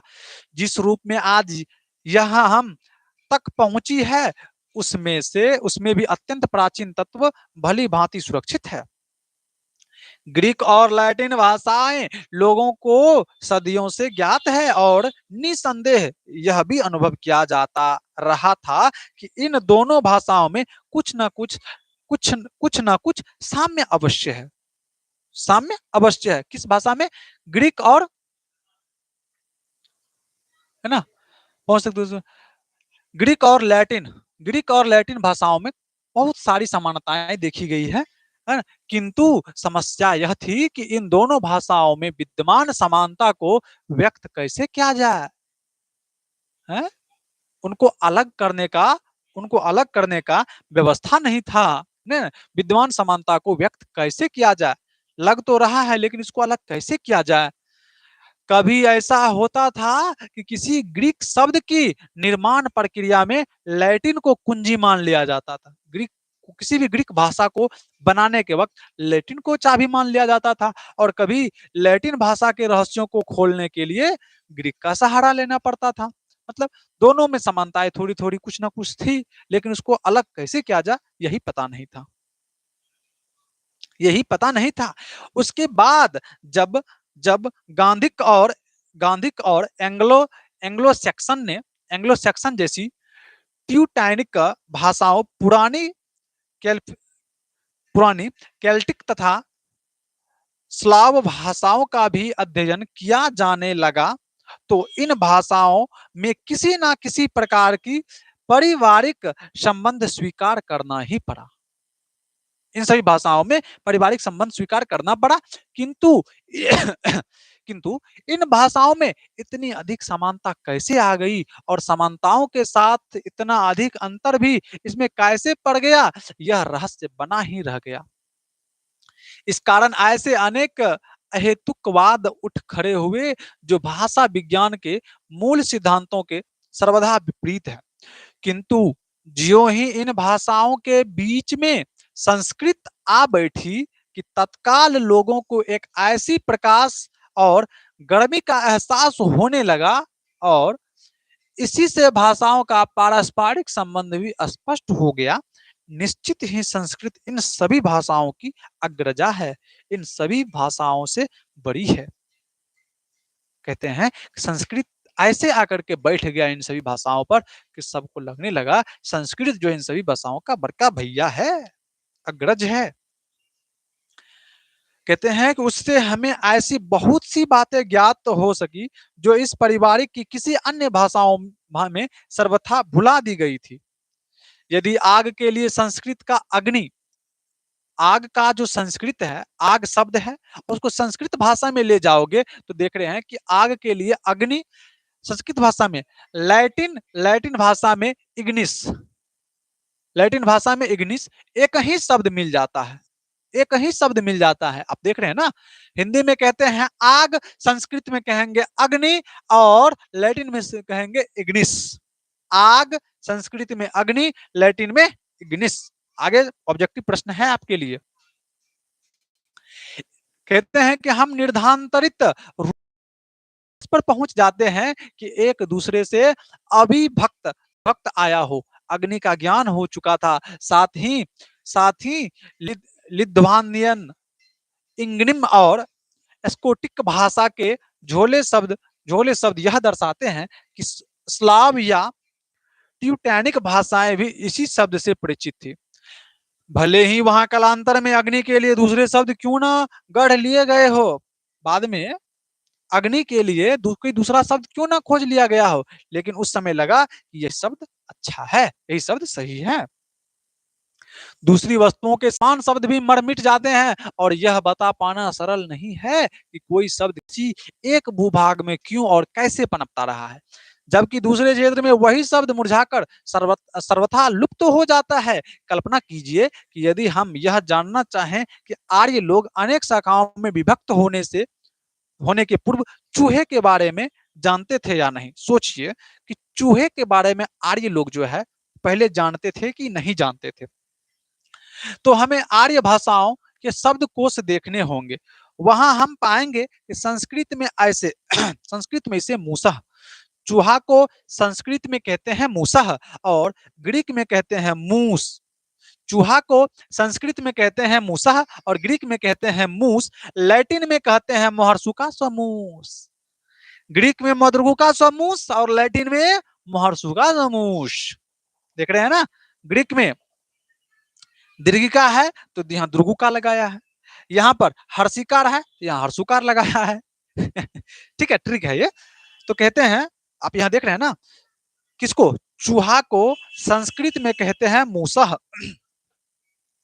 चूहा को संस्कृत में कहते हैं मूसह, ठीक है, चूहा को संस्कृत में कहते हैं मूसह, ग्रीक में कहते हैं मद्रुका सोमूस और लैटिन में कहते हैं मोहर्सुका सोमूस। पुरानी एक मिनट, पुरानी स्लाविक में माइस और पुरानी उच्च जर्मन में मूस है ना। माइस किस भाषा में कहते हैं, माइस को देखना है, स्लावोनिक, स्लावोनिक भाषा में माइस कहेंगे, स्लावोनिक भाषा में माइस कहेंगे, और जर्मन भाषा में भी मोहर्सुका समूस कहते हैं चूहा को। देख रहे हैं ना, हम लोग कहते हैं चूहा, लेकिन उसी चूहा को कई भाषाओं में कई सारे नाम है, देख रहे हैं ना, लेकिन अच्छे एक समान मिल रहे हैं, थोड़ा थोड़ा सा डिफरेंट है। कहते हैं इससे हम इस निष्कर्ष पर पहुंच सकते हैं कि उस प्राचीन युग में जिसकी काल गणना हम अपने नहीं अपितु भारत के तिथि कर्म के आधार पर ही कर सकते हैं, चूहा ज्ञात था। मतलब पहले के लोगों को चूहा के बारे में जानकारी थी, तब ना माइस हो रहा है, मूस हो रहा है, मूसा हो रहा है, हम ना आज ना कह रहे हैं चूहा, लेकिन प्राचीन समय में क्या नाम था इसका, मूसा। कहते हैं उसका मूस नाम भी रख दिया गया ताकि किसी अन्य कीट पतंग के साथ इसकी पहचान में कहीं कोई घपला ना हो सके। उसका नाम उसका नाम जो है मूस रख दिया गया। मूस रख दिया गया क्यों? क्योंकि किसी अन्य जीव जंतु के साथ नाम का ओढ़फेर ना हो जाए, नाम का ओढ़फेर ना हो जाए। पुराने पत्थरों या कांच के टुकड़ों को जोड़ जोड़ करके बनाए गए पच्चीकारी के चित्र की भांति आए विभाजन से पूर्व की सभ्यता व संस्कृति अवस्था का कुछ कमावशेष परिपूर्ण चित्र से बनाया जा सकता है और बनाया जा चुका है। इतना ही क्यों, भारत व यूनान, इटली और जर्मनी में बिखरे पड़े अवशेषों के आधार पर आर्यों की जिस मूल भाषा ढांचा खड़ा किया गया है, वह भी उन लोगों को अत्यंत दीर्घकालीन चिंतन प्रक्रिया का ही उपलब्धि थी। अब आप ही अंदाजा लगाइए कि संस्कृत, ग्रीक और लैटिन इन तीनों भाषाओं के एक सामान्य मूल उद्गम स्रोत तक पहुंचने के लिए हमें कितना पीछे हटना होगा। इस प्रकार हम उस सम्मिलन स्थल पर पहुंच जाएंगे जहां से हिंदू, ग्रीक, यूनानी आदि शक्तिशाली जाति एक दूसरे से पृथक हुई थी, और यह भी उस सुदूर अतीत में वह हमारी आदि आर्य भाषाओं को एक ऐसी चट्टान के रूप में दिखाई देती है जो चिंतन परंपरा के प्रवाहों के उतार चढ़ाव से घिस मंच कर चिकनी और स्पष्ट हो चुकी है। हमें उस भाषा में प्राकृतिक और प्रत्यय के योग से बनी हुई अस्मि, ग्रीक अस्मि जैसी यौगिक क्रियाएं मिलती है। याद रखिएगा, अस्मि, अस्मि ग्रीक में कहते हैं एस्मि, संस्कृत में कहेंगे अस्मि और ग्रीक में कहेंगे एस्मि जैसी यौगिक क्रियाएं मिलती हैं। मैं हूं, मैं हूं, मैं हूं जैसी भाव को व्यक्त करने के लिए भला किन्हीं दूसरी भाषाओं में अस्मि जैसा शुद्ध शब्द और उपयुक्त शब्द कहां मिल पाएगा? मैं हूं, आई एम, इंग्लिश में आई एम, मैं हूं, संस्कृत में अस्मि, मैं हूं, ग्रीक भाषा में अस्मि अस्मि से बढ़िया कोई शब्द मिलेगा आपको? नहीं मिलेगा। जैसा शुद्ध शब्द नहीं मिल पाएगा उन भाषाओं में खड़ा हो खड़ा होता हूं या ठहरता हूं या जीता हूं, मैं उठता हूं, उत्पन्न होता हूं या मैं बदलता हूं जैसी क्रियाओं भले ही मिल जाए, किंतु अस्मि यह क्रियाएं केवल आर्य भाषाओं में उपलब्ध हो सकती है। अस्मि यह केवल आर्य भाषाओं में ही उपलब्ध हो सकती है। अस्मि का प्रयोग किसके लिए किया जाता है? मैं हूं और कोई नहीं मैं हूं, ठीक है। आइए, कहते हैं मैं इसे ही वास्तविक अर्थों में इतिहास मानता हूं, और यह एक ऐसा इतिहास है जो राज्यों के दुराचारों और अनेक जातियों की क्रूरताओं क्रूरताओं की अपेक्षा कहीं अधिक ज्ञातव्य और पठनीय है। एक भाषा बोलना एक माँ के दूध पीने से भी बढ़कर एकात्मक का परिचायक है। एक भाषा बोलना एक माँ के दूध पीने जैसा है। जैसे हमारी मातृभाषा है हिंदी, तो हम लोग हिंदी पर गर्व करते हैं, कहीं भी जाते हैं हिंदी में बोलते हैं। और एक ही भाषा पर, मैं नहीं कह रहा हूँ, मैक्स मुलर कह रहा है, बहुत बड़ी बात कह रही है, आप इसको नोट कर लीजिएगा। बहुत लोग जो है इंग्लिश पढ़ के अपने आप पर इतराते हैं, आई एम इंग्लिश मैन, मैं इंग्लिश में बात करता हूँ। तेरी को मैक्स मुलर साहब कह रहे हैं कि एक भाषा बोलना एक माँ के दूध पीने से भी बढ़कर है। एक भाषा बोलना एक माँ के दूध पीने से भी बढ़कर के है, छोटी बात है नहीं। और भारत की पुरातन भाषा संस्कृत सारभूत रूप से कहीं है जो ग्रीक, लैटिन या एंग्लो सेक्सन भाषाएं हैं। यह एक ऐसा पाठ है जिसे हम भारतीय भाषा और साहित्य के अध्ययन के बिना कभी नहीं पढ़ पाते। और भारत यदि हमें इस एक ही पाठ के सिवा कुछ और भी ना पढ़ा पाता तो हम इससे ही इतना कुछ सीख जाते जितना दूसरी कोई भी भाषा हमें नहीं सिखा पाती। इतना में ही भारत हमें बहुत कुछ सिखा रही है। संस्कृत भाषा और उसका साहित्य याद रहे कि यह साहित्य 3000 से भी अधिक लंबे काल तक फैला हुआ है।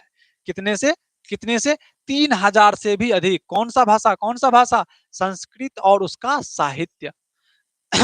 संस्कृत और उसका साहित्य जो है 3000 से भी अधिक लंबे काल तक फैला हुआ है और यूनान व रोम के संपूर्ण साहित्य से कहीं अधिक विशाल है। मुझे उस एक दिन की भी याद है जब इतनी गर्मी थी कि किसी काम में मन नहीं लग रहा था। तभी एक सांध्य कक्षा में हमारे एक मास्टर थे, उनका नाम था डॉक्टर कली।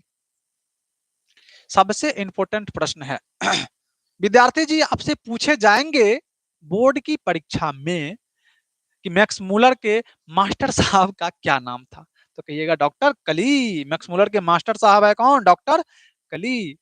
डॉक्टर कली ने बताया कि भारत में एक ऐसी भाषा बोली जाती है जो ग्रीक और लैटिन से हो, क्यों जर्मन और रूसी के भी सर्वथा समान होती है। भारत में एक ऐसी भाषा बोली जाती है जो ग्रीक और लैटिन के हो, क्यों जर्मन और रूसी भाषा में भी सर्वथा समान थी।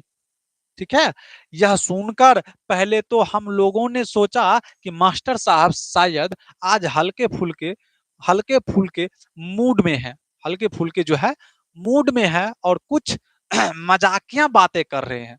जब ऐसा हम लोगों ने सुना मास्टर साहब से तो हम लोगों को लगा कि मास्टर साहब जो है आज लगता है मूड में आए हैं और मजाक कर रहे हैं, मजाकिया अंदाज में बात कर रहे हैं। किंतु मास्टर साहब ने तो तत्काल संस्कृत, ग्रीक और लैटिन के संख्यावाचक शब्द, सर्वनाम और समान धातु रूप श्याम पट्ट पर लिख दिखाए। अब हमारे सामने ऐसे तथ्य उपस्थित थे कि जिनके आगे नतमस्तक होना ही पड़ा।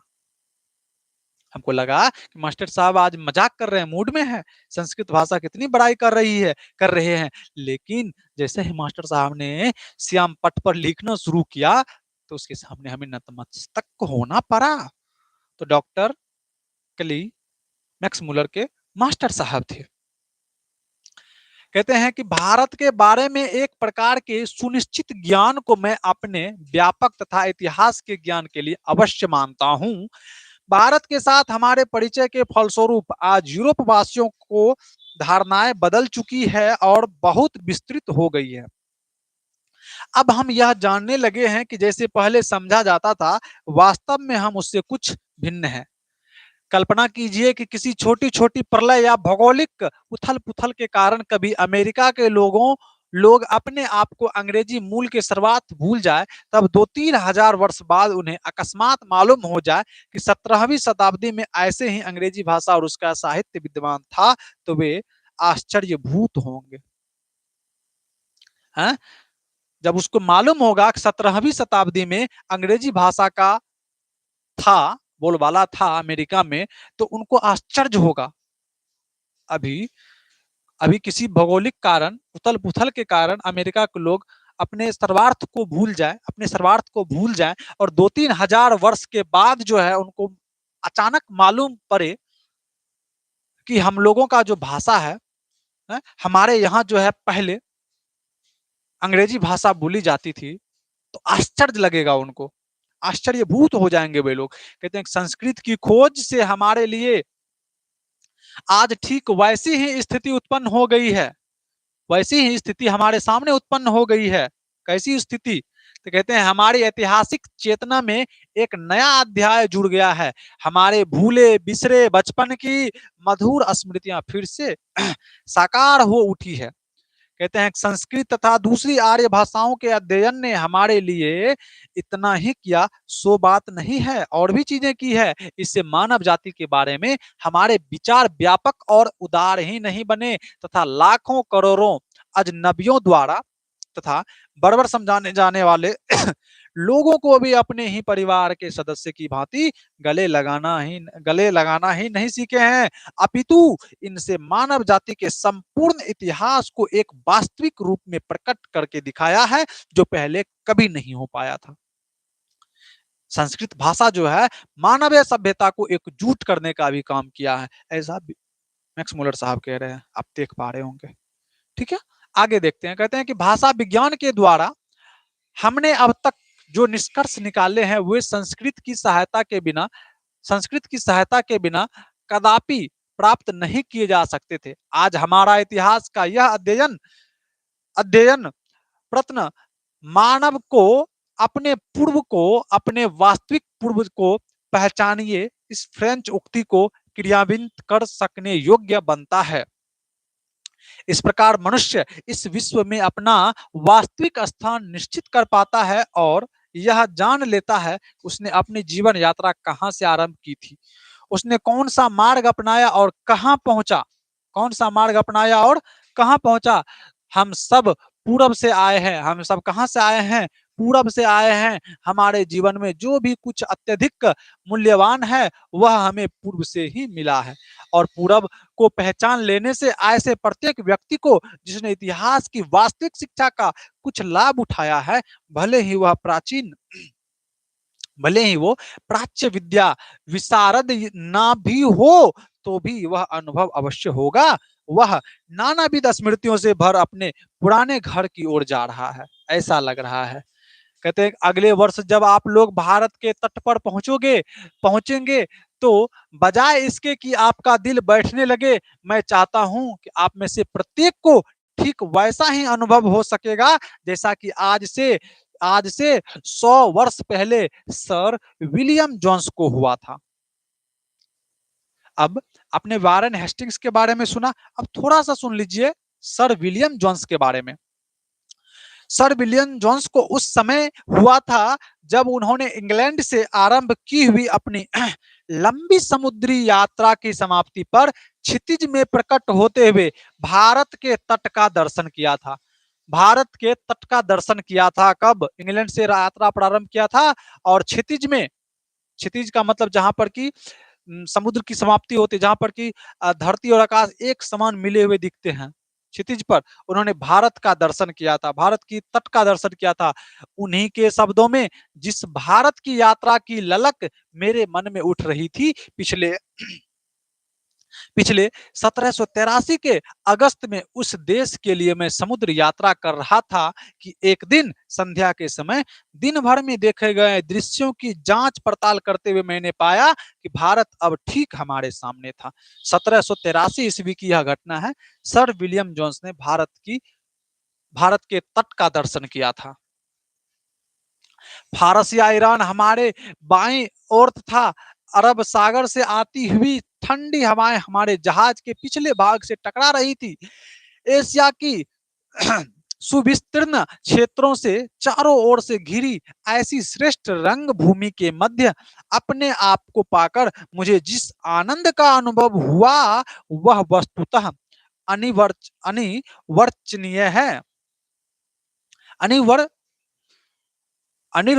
है। एशिया की यह भूमि नानाविध ज्ञान विज्ञान की धात्री, आनंददायक, ललित तथा उपयोगी कलाओं की जननी है।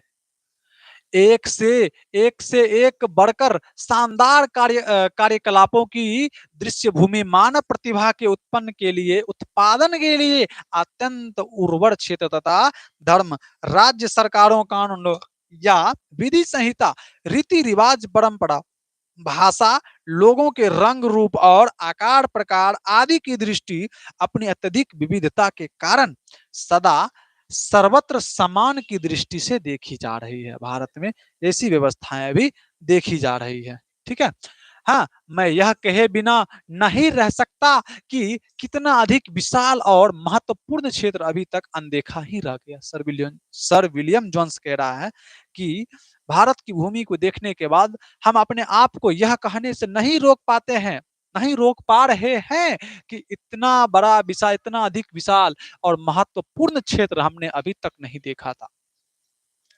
कितने बड़े व ठोस लाभ अभी तक प्राप्त नहीं किए जा सके। भारत को सर विलियम जोन्स जैसे अभी तक ना जाने कितने स्वप्नदर्शियों की आवश्यकता है, जो भारत जब अपने जहाज के डेक पर अकेले खड़े होकर के 37 वर्ष के सर विलियम जोन्स ने देखा था। आप याद रखिएगा, जो सर विलियम जोन्स का हम नाम बोल रहे हैं, इनकी आयु थी 37 वर्ष, 37 ईयर्स, 37 वर्ष के विलियम जोन्स थे। कहते हैं कि सूर्य उपरांत सागर में डूब रहा था, सूरज जो है वह डूब रहा था, तो उनके पीछे इंग्लैंड को सुमधुर स्मृतियां तथा उनके सामने भारत की आशा जगमगा रही थी। उन्हें ईरान तथा उसके प्राचीन सम्राट मानो प्रत्यक्ष रूप से उपस्थित लग रहे हो। अरब सागर की शीतल मंद समीर की झोंके उन्हें झुला रहे हो। ऐसे स्वप्नदर्शी की ही यह समझ सकते हैं कि अपने सपनों को साकार और अपनी कल्पनाओं को वास्तविकता में परिणत कैसे किया जा सकता है। और जो बात या स्थिति आज से 100 वर्ष पहले थी, आज भी वैसी स्थिति है, या यूं कहें कि आज भी वैसी हो सकती है। यदि आप लोग चाहे तो भारत के बारे में वैसे ही सुनहरे सपने देख सकते हैं और भारत पहुंचने के बाद एक से बढ़कर एक शानदार काम भी कर सकते हैं। ऐसा मैक्स मुलर साहब किसको सुना रहे थे?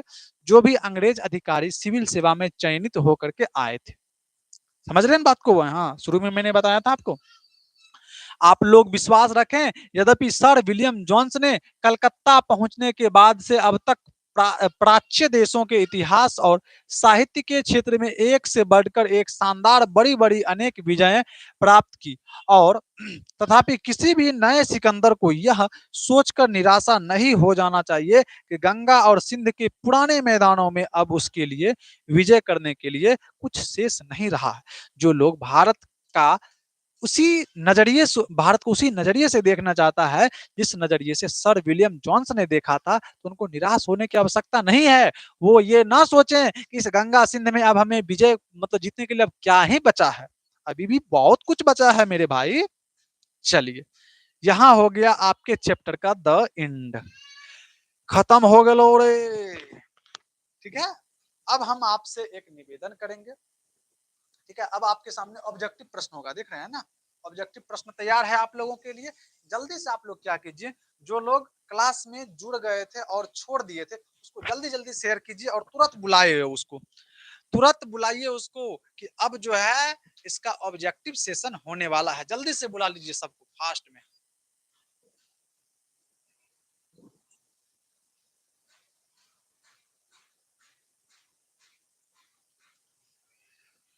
जल्दी से शेयर कीजिए, जल्दी से बुलाइए उनको।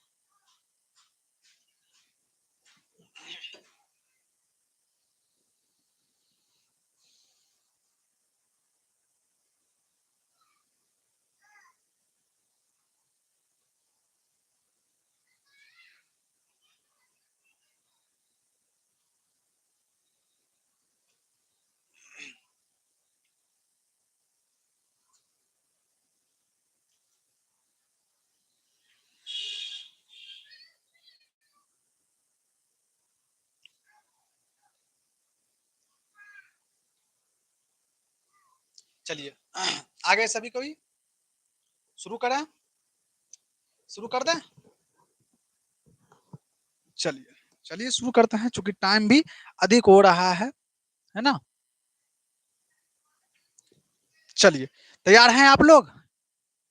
ऑब्जेक्टिव प्रश्न के लिए तैयार है? Are you ready? क्या आप लोग तैयार हैं? यस या नो? जल्दी बताइए, यस या नो? ऑब्जेक्टिव प्रश्न के लिए तैयार है? पंकज कह रहे हैं यस सर, सत्यम कह रहे हैं यस सर, और बताइए जल्दी जल्दी जल्दी जल्दी जल्दी जल्दी कमेंट कीजिए। Yes sir, yes sir. चलिए चलिए शुरू कर दें। चलिए सर शुरू कर देते हैं, हम ऑब्जेक्टिव प्रश्न को देखते हैं।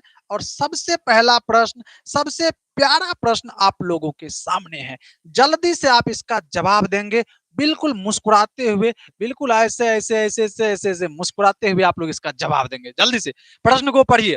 कहते हैं कि भारत से हम क्या सीखें कि रचनाकार कौन है, मेरे भैया बताना। इतनी जो चर्चा हुई है अभी किनके बारे में, जल्दी से बताओ इसको। ऑप्शन देखना, एक नंबर में है मैक्स मूलर, दूसरे नंबर में है गुणाकर मूले, तीसरे नंबर में हजारी प्रसाद द्विवेदी और चौथे नंबर में पंडित बिरजू महाराज। कौन होने चाहिए, कौन होने चाहिए? पंकज, पंकज जल्दी बताओ, पंकज मेरे भाई जल्दी बताओ, जल्दी बताओ। सत्यम कह रहे हैं ए नंबर और सर जी, जल्दी से बताओ, जल्दी से बताओ। पंकज भी कह रहा है ए नंबर सर जी, बिल्कुल बिल्कुल बिल्कुल सही जवाब है। इसलिए आपका आपका राइट आंसर क्या हो जाएगा मेरे भाई? आपका राइट आंसर हो जा रहा है, देखना यहाँ पर थोड़ा सा कलर्स को चेंज कर लेते हैं। आपका राइट आंसर होने वाला है मैक्स मूलर। कौन होने वाला है? Max Muller. मजा आया आप लोगों को?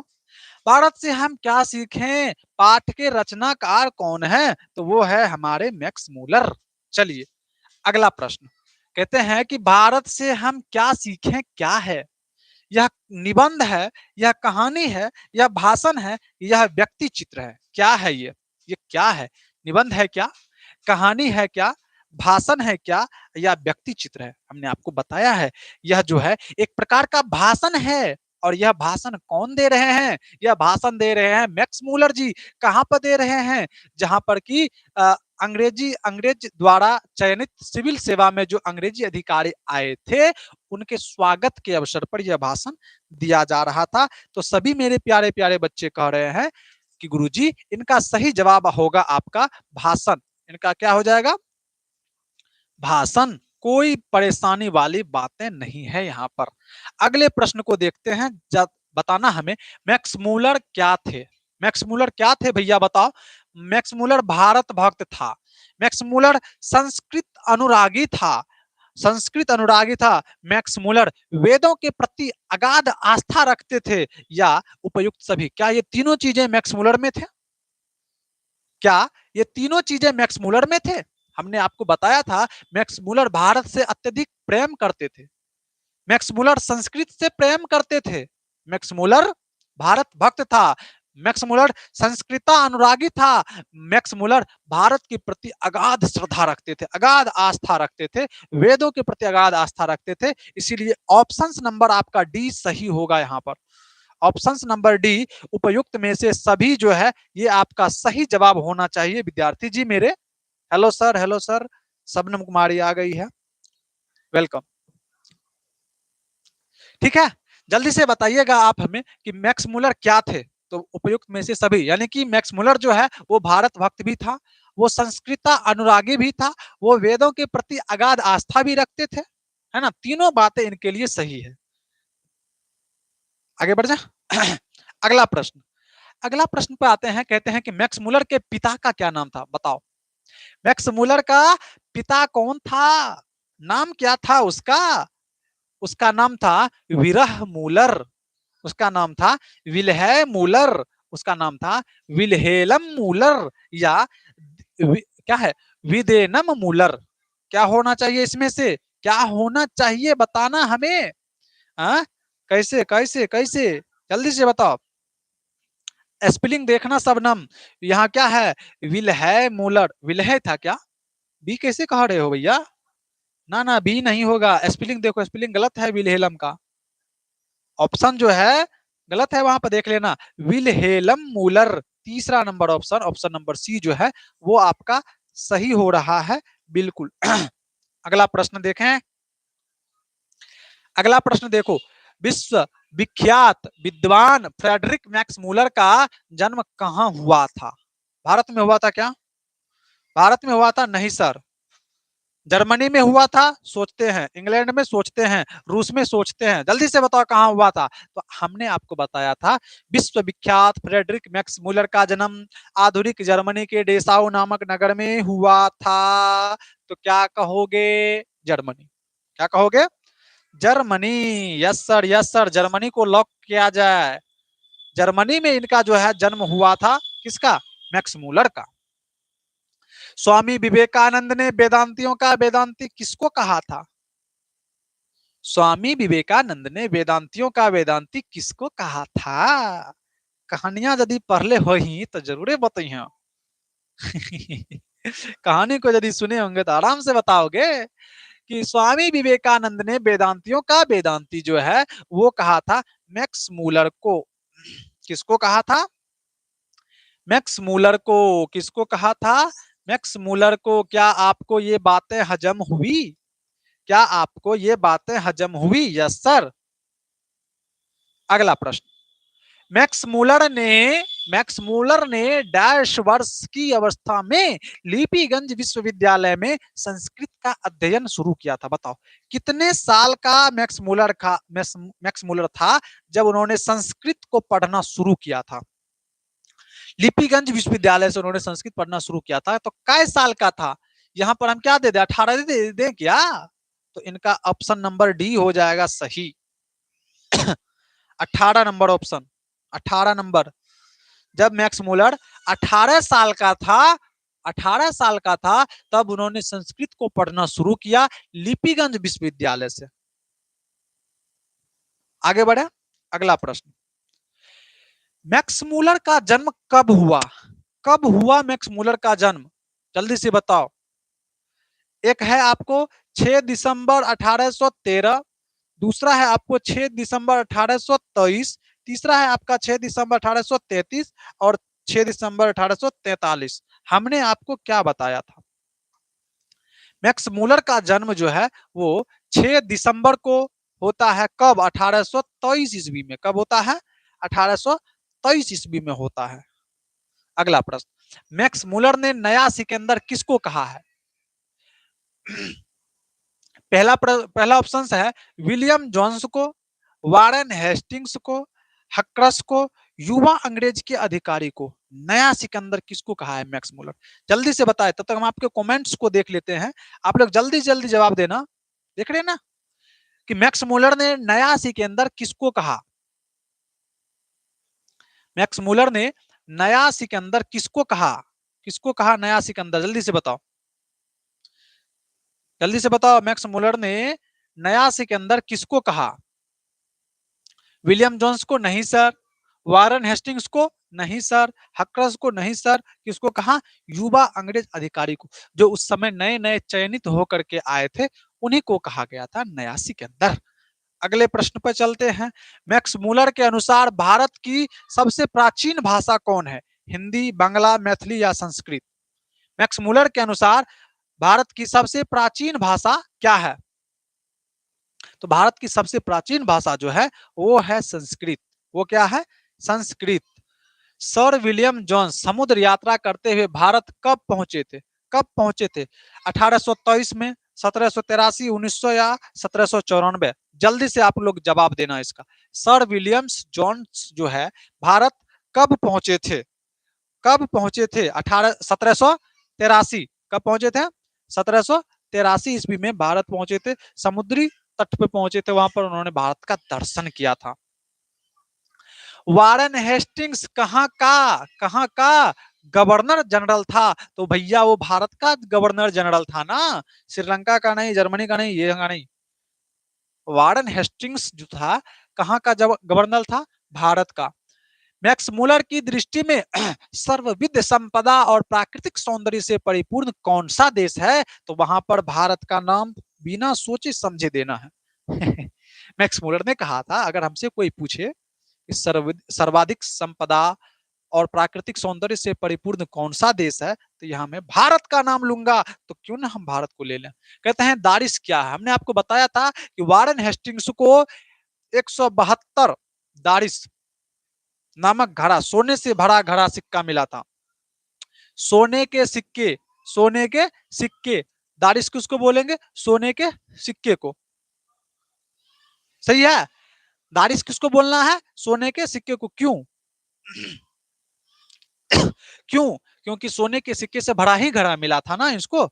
अब देखिए अगला प्रश्न, कहते हैं दारिश नामक सोने से सिक्के से भरा घड़ा किसको मिला था? किसको मिला था? अभी तुरते ना बताए हैं, वारेन हेस्टिंग्स को। वारेन हेस्टिंग्स को मिला था। सिक्के के अध्ययन क्षेत्र में भारत के कारण नव जीवन का संचार हो चुका है। किसके अध्ययन क्षेत्र में? किसके अध्ययन क्षेत्र में? विधि क्षेत्र में, नीति शास्त्र में, भाषा विज्ञान में या दैवत विज्ञान में? किसके अध्ययन क्षेत्र में भारत के कारण नव जीवन का संचार हो चुका है? जल्दी से आप लोग कमेंट बॉक्स को भर दीजिए। किसके किसके अध्ययन क्षेत्र में, किसके अध्ययन क्षेत्र में भारत के नवजीवन का संचार हो चुका है? भारत के नवजीवन का संचार हो चुका है किसके अध्ययन क्षेत्र में? कमेंट बॉक्स में जवाब दीजिएगा। अगला प्रश्न, सर्वविध संपदा और प्राकृतिक सौंदर्य से परिपूर्ण कौन सा देश है? यदि आप मुझे इस भूमंडल का अवलोकन करने के लिए कहें तो मैं बताऊंगा कि वह देश है भारत। यह लाइन किस चैप्टर से है? किस चैप्टर से है? तो हम कहेंगे यह जो लाइन है सर, भारत से हम क्या सीखे चैप्टर से है। अगला प्रश्न, मैक्स मूलर ने कठ और कैन आदि उपनिषदों का किस भाषा में पद्यानुवाद किया था? तो जर्मन भाषा में। किस भाषा में? जर्मन भाषा में। जर्मन भाषा में, है ना? किस भाषा में? तो जर्मन भाषा में पद्या अनुवाद करवाया था। क्या आपको ऐसा लग रहा है? क्या आपको ऐसा लग रहा है? Yes sir, yes sir. Hitopadesha का जर्मन भाषा में अनुवाद किसने प्रकाशित करवाया था? वही प्रश्न यहाँ भी है। तो वो प्रश्न हम यहाँ पर मैक्स मूलर को जवाब देंगे। मैक्स मूलर साहब जो है, यदि आप भूविज्ञान में अभिरुचि रखते हैं तो हिमालय से श्रीलंका तक विशाल भूभाग प्रदेश आपकी प्रतीक्षा कर रहा है। यह गद्यांश जो है किस पाठ से लिया गया है? तो यह हमने सुना है कहां पर? भारत से हम क्या सीखे चैप्टर में। अगला, मैक्स मूलर के अनुसार वह कौन सा देश है जो हक्रस जैसे अनेक वनस्पति विज्ञानों को अनायास ही अपनी ओर आकर्षित कर लेता है? तो उसका नाम है भारत। उसका नाम क्या है भैया? भारत नाम है। किस गवर्नर जनरल के समय 172 दारिश नामक सोने से भरा घड़ा मिला था? तो governor general Warren Hastings. Warren Hastings जब भारत का गवर्नर जनरल बना था उस टाइम मिला था। वारेन हेस्टिंग्स के समय वाराणसी में कितने दारिश नामक सोने का सिक्का मिला था? कितने दारिश था? 172। 172 दारिश नामक सोने से भरा घड़ा मिला था। अगला प्रश्न, कौन सी भाषा और उसका साहित्य यूनान और रोम के संपूर्ण साहित्य से भी कहीं अधिक विशाल है? कौन सी भाषा और उसका साहित्य जो है रोम और यूनान और रोम के भी साहित्य से भी अधिक विशाल है? जल्दी से बताओ। ऑप्शंस है आपके सामने, संस्कृत, हिंदी, अंग्रेजी और ग्रीक। संस्कृत, हिंदी, अंग्रेजी और ग्रीक। जल्दी से जवाब दीजिएगा आप लोग। कौन सा भाषा जो है इन सबों में अधिक विशाल रहा है? संस्कृत, हिंदी, अंग्रेजी और ग्रीक। तो आपने पढ़ा है कि संस्कृत की विशेषताएं बताई गई हैं, अत्यधिक विशाल है। प्लेटो और कांट का अध्ययन करने वाले यूरोपियन लोगों के मनन योग्य कौन सा देश है? कौन सा देश है? तो उस देश का नाम है हमारा प्यारा सा भारत। हक्रस क्या थे? कौन से वैज्ञानिक थे हक्रस? भूवैज्ञानिक थे क्या? वनस्पति वैज्ञानिक थे? रैबत वैज्ञानिक थे? या विधि शास्त्री थे? तो आप कहेंगे कि गुरुजी वो थे वनस्पति वैज्ञानिक। हक्रस कौन थे? तो हक्रस थे वनस्पति वैज्ञानिक। महारानी विक्टोरिया के द्वारा किसे नाइट की उपाधि प्रदान की गई थी? तो किसको? तो मैक्स मूलर साहब को नाइट की उपाधि प्रदान की गई थी, लेकिन इन्होंने उसको तुच्छ समझकर, छोटा समझकर छोड़ दिया था। कहा नहीं चाहिए, अस्वीकार कर दिया। मैक्स मूलर के अनुसार सच्चे भारत के दर्शन कहां हो सकते हैं? तो गांव में ना भैया, हमने बताया था ना कहवा जी, हमने बताया था आपको कि मैक्स मूलर के अनुसार सच्चे अर्थों में भारत के दर्शन जो है वो कहां हो सकते हैं? ग्रामीण परिवेश में, ना कि दिल्ली में, ना मुंबई में, ना कोलकाता में। कहां पर? तो ग्रामीण परिवेश में। कोई दिक्कत नहीं सर। अगला प्रश्न, मेघदूत का जर्मन में अनुवाद किसने करवाया? तो मैक्स मूलर का करवाएगा, और कौन करवाएगा भैया मेरे? मैक्स मूलर साहब जो है जर्मन भाषा में अनुवाद करवाया।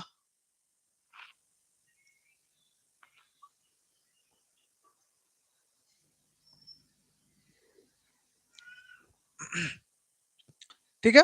अगला प्रश्न, मैक्स मूलर को वेदांतियों का भी वेदांती किसने कहा? ये भी कोई सोचने वाली बात है। तो स्वामी विवेकानंद ने, किसने कहा? स्वामी विवेकानंद ने उन्हें वेदांतियों का भी वेदांती कहा।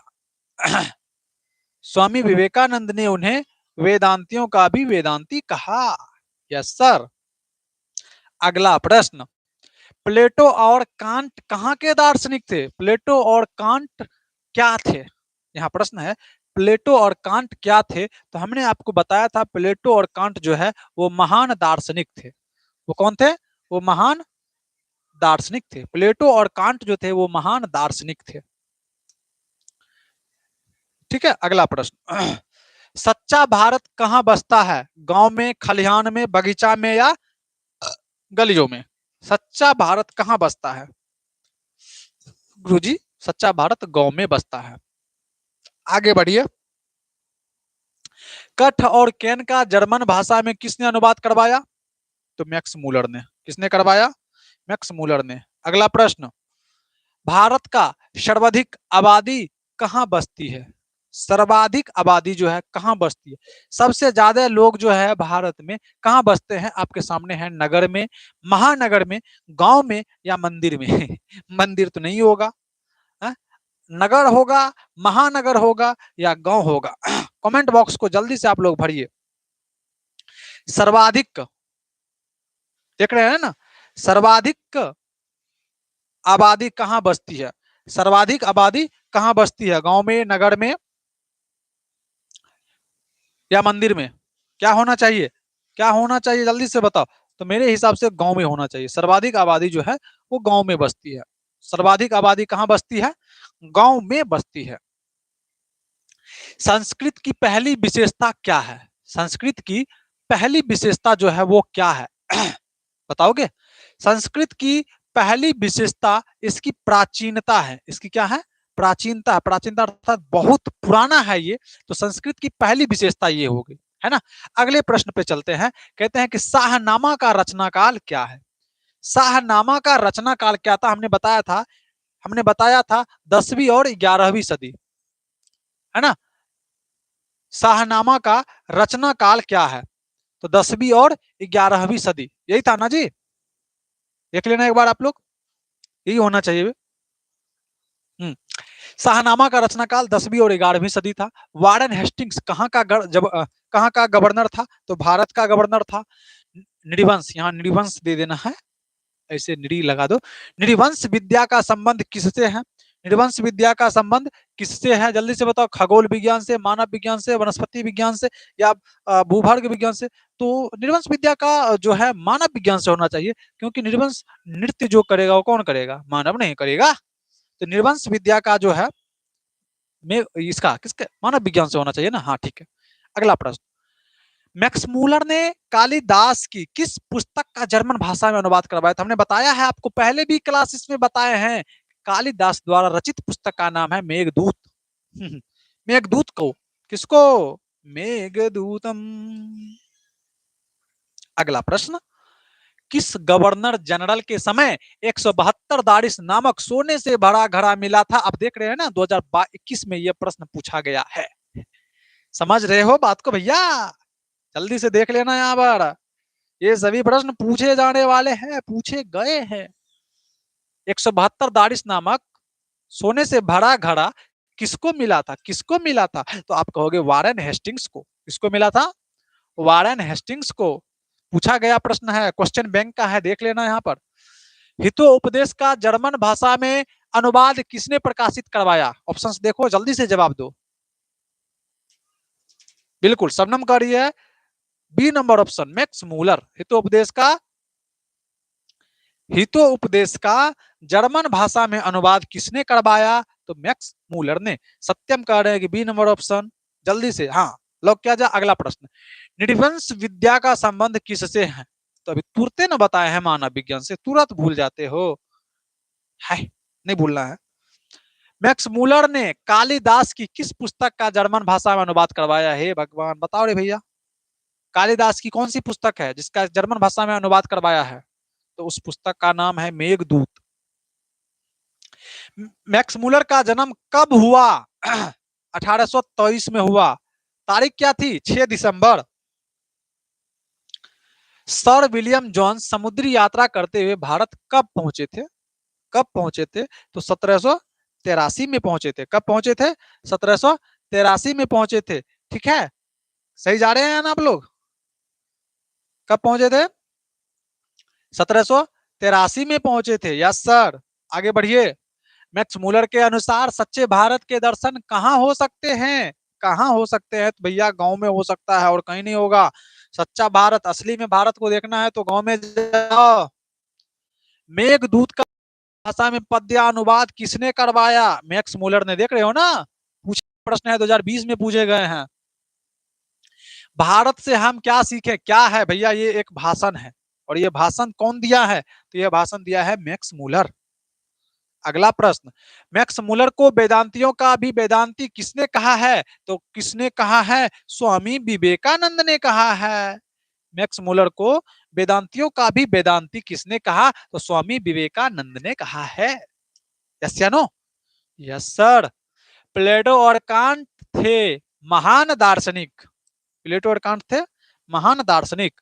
मैक्स मूलर ने 18 वर्ष की अवस्था में लिपिगंज विश्वविद्यालय से 18 दिया है यहाँ पर। थोड़ा सा इसको सही कर लेते हैं, थोड़ा सा कर लेते हैं, इसको कर देते हैं 18। इसको क्या कर देते हैं? 18। 18 वर्ष की अवस्था में इन्होंने जो है संस्कृत का अध्ययन शुरू किया था लिपिगंज विश्वविद्यालय से। अगला, स्वामी विवेकानंद ने वेदांतियों का वेदांती किसको कहा है? किसको कहा है? देख रहे हैं ना, 2019 में पूछा गया प्रश्न है। ठीक है, 2019 में पूछा गया है, 2022 में पूछे गए हैं, बहुत बार यह प्रश्न पूछे गए हैं। ठीक है, आप लोग देख रहे हैं, इसलिए यह प्रश्न बहुत ही इंपॉर्टेंट है। तो मैक्स मूलर को जो है स्वामी विवेकानंद ने वेदांतियों का वेदांती कहा था। दारिस नामक सोने से सिक्के से भरा घड़ा किसे मिला था? हेकल को, हक्रस को, वारन हेस्टिंग्स को या सर विलियम जोन्स को? तो आप कहेंगे वारन हेस्टिंग्स को मिला था 172 दारिस नामक सोने से बड़ा घड़ा। अगला, किसके अध्ययन क्षेत्र में भारत के कारण नवजीवन का संचार हो गया है? किसके अध्ययन क्षेत्र में? यह सवाल का जवाब आप लोग दीजिएगा। हमने कहा था कि कमेंट बॉक्स में बताइएगा। आप लोग जल्दी से आप लोग बताइए किसके अध्ययन क्षेत्र में, किसके अध्ययन क्षेत्र में भारत के कारण जो है नवजीवन का विकास संचार हो रहा है? तो आप कहिएगा नीति कथा। नीति कथा के क्षेत्र में जो है यह जो है नव जागरण का नव जीवन का संचार हो रहा है। सूचना व रोम, देखो यूनान व रोम के संपूर्ण साहित्य से कहीं अधिक विशाल है। कौन सी? संस्कृत और उसका साहित्य। संस्कृत और इसका साहित्य जो है यूनान और रोम की सभ्यता से अधिक विशाल है, उनकी साहित्य से बहुत ऊपर है। हक्रस क्या थे? अरे भैया वनस्पति वैज्ञानिक किधर है? हक्रस वनस्पति वैज्ञानिक था। समझ रहे हो ना बात को जी? कावड़ा यहाँ पर। हाँ, जल्दी जल्दी जल्दी जल्दी, बस बस थोड़ा ही बचा है। लो, बचेगा क्या? खत्म हो गया। आपने देखा आपने देखा इसमें जो है 17 है टोटल। देख लेना थोड़ा सा, इसमें 17 है क्वेश्चन बैंक का। क्वेश्चन बैंक का 17 प्रश्न है। और ऑब्जेक्टिव आपने कितने बनाए थे चैप्टर से? चैप्टर से ऑब्जेक्टिव आपने बनाया कितना? 39। 39 आपने चैप्टर से बनाया। 39 आपने चैप्टर से बनाया और 17 आपने क्वेश्चन बैंक से बनाया। ठीक है, 17 प्लस 39, इतने प्रश्नों का अभी आपने हल देखा है। तो दोनों को जोड़ लीजिए, कितना हो जाएगा? 56। टोटल आपने 56 प्रश्न को हल किए हैं। कितने हल किए हैं? 56 प्रश्नों को हल किए हैं। आप जरा हमें बताने की कृपा कीजिएगा कि आपको 56 में से कितने अंक मिले। 56 में से आपने लगभग कितने का सही सही जवाब दिया है? ठीक है, कमेंट बॉक्स में आप लोग जवाब दीजिएगा। सत्यम कुमार कह रहा है कि सर हमने 55 का सही किया। बहुत बहुत धन्यवाद, very good. Well done, good, इसी तरह लगे रहो, अच्छा रिजल्ट बनेगा। चलिए आते हैं, थोड़ा सा हम देख लेते हैं सब्जेक्टिव प्रश्न को, 3-4 ही प्रश्न है, जल्दी से इसको देख लीजिए, स्क्रीनशॉट ले लीजिए, इसको याद कर लीजिएगा। समस्त भूमंडल में सर्वविध संपदा और प्राकृतिक सौंदर्य से परिपूर्ण देश भारत है। लेखक ने ऐसा क्यों कहा? तो लेखक ऐसा भारत को इसलिए कहा है क्योंकि प्राकृतिक सौंदर्य से परिपूर्ण देश इसीलिए कहा है क्योंकि क्योंकि क्योंकि भारत में किसी भी संपदा अन्य देश की तुलना में कमी नहीं है और भारत का सौंदर्य भी काफी आकर्षक है। यहाँ की नदियां, पर्वत एवं हरे भरे लोगों को लोगों को अपनी ओर आकर्षित करते हैं। यहाँ की जो व्यवस्थाएं हैं, रचनाएं हैं वो जो है लोगों को अपनी ओर आकर्षित करते हैं, इसीलिए कहा गया है। लेखक की दृष्टि में सच्चे भारत के दर्शन कहाँ हो सकते हैं?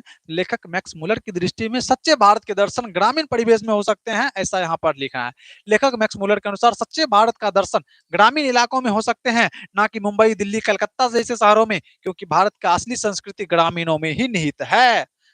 अगला प्रश्न, धर्मों की दृष्टि से भारत का क्या महत्व है? तो धर्मों की दृष्टि से भारत का विशेष महत्व है। यहाँ विभिन्न धर्मों के लोग जैसे हिंदू, मुस्लिम, सिख, ईसाई, जैन, बुद्ध, पारसी, यहूदी इत्यादि आपस में मिलजुल करके रहते हैं। ये लोग जो है आपस में मिलजुल कर रहते हैं। विश्व के किसी भी देश में ऐसी व्यवस्था नहीं है। भारत में लगभग सभी धर्म के लोग जो है आपस में मिलजुल करके रह रहे हैं। कहते हैं कि भारत किस तरह अतीत और सुदूर को सुदूर भविष्य को जोड़ता है? कहते हैं कि अतीत और सुदूर भविष्य को जोड़ता है क्योंकि भारत का इतिहास विश्व के सभी देशों के इतिहास से अच्छा है, जिससे भारत की युवा सीख कर अपने भविष्य को उज्जवल बना रहा है, अपने भविष्य को आगे बढ़ा रहा है ना। अब देखिए प्रश्न नंबर 5, वास्तविक इतिहास किसे माना जाता है और क्यों? लेखक मैक्स मुलर के अनुसार वास्तविक इतिहास वह है जिससे कुछ सीखा जा सके। लेखक भारत के इतिहास को वास्तविक इतिहास बताते हैं क्योंकि यहाँ के इतिहास में बहुत अच्छा सीखने को मिलता है। कोई दिक्कत? आगे बढ़ते हैं, अगला प्रश्न है आपके सामने, कुछ नहीं है। अब यहाँ पर आपके चैप्टर का हो जाता है द एंड। आपने कॉन्सेप्ट को भी देखा, ऑब्जेक्टिव को भी देखा, सब्जेक्टिव को भी देखा। तो हम चाहते हैं कि आप लोग कमेंट बॉक्स में एक बार बताएंगे यह चैप्टर आप लोगों को कैसा लगा। मिलेंगे हम आप लोगों से गोधूली के अगले चैप्टर नंबर 4 में। तब तक के लिए हंसते रहिए, मुस्कुराते रहिए। धन्यवाद।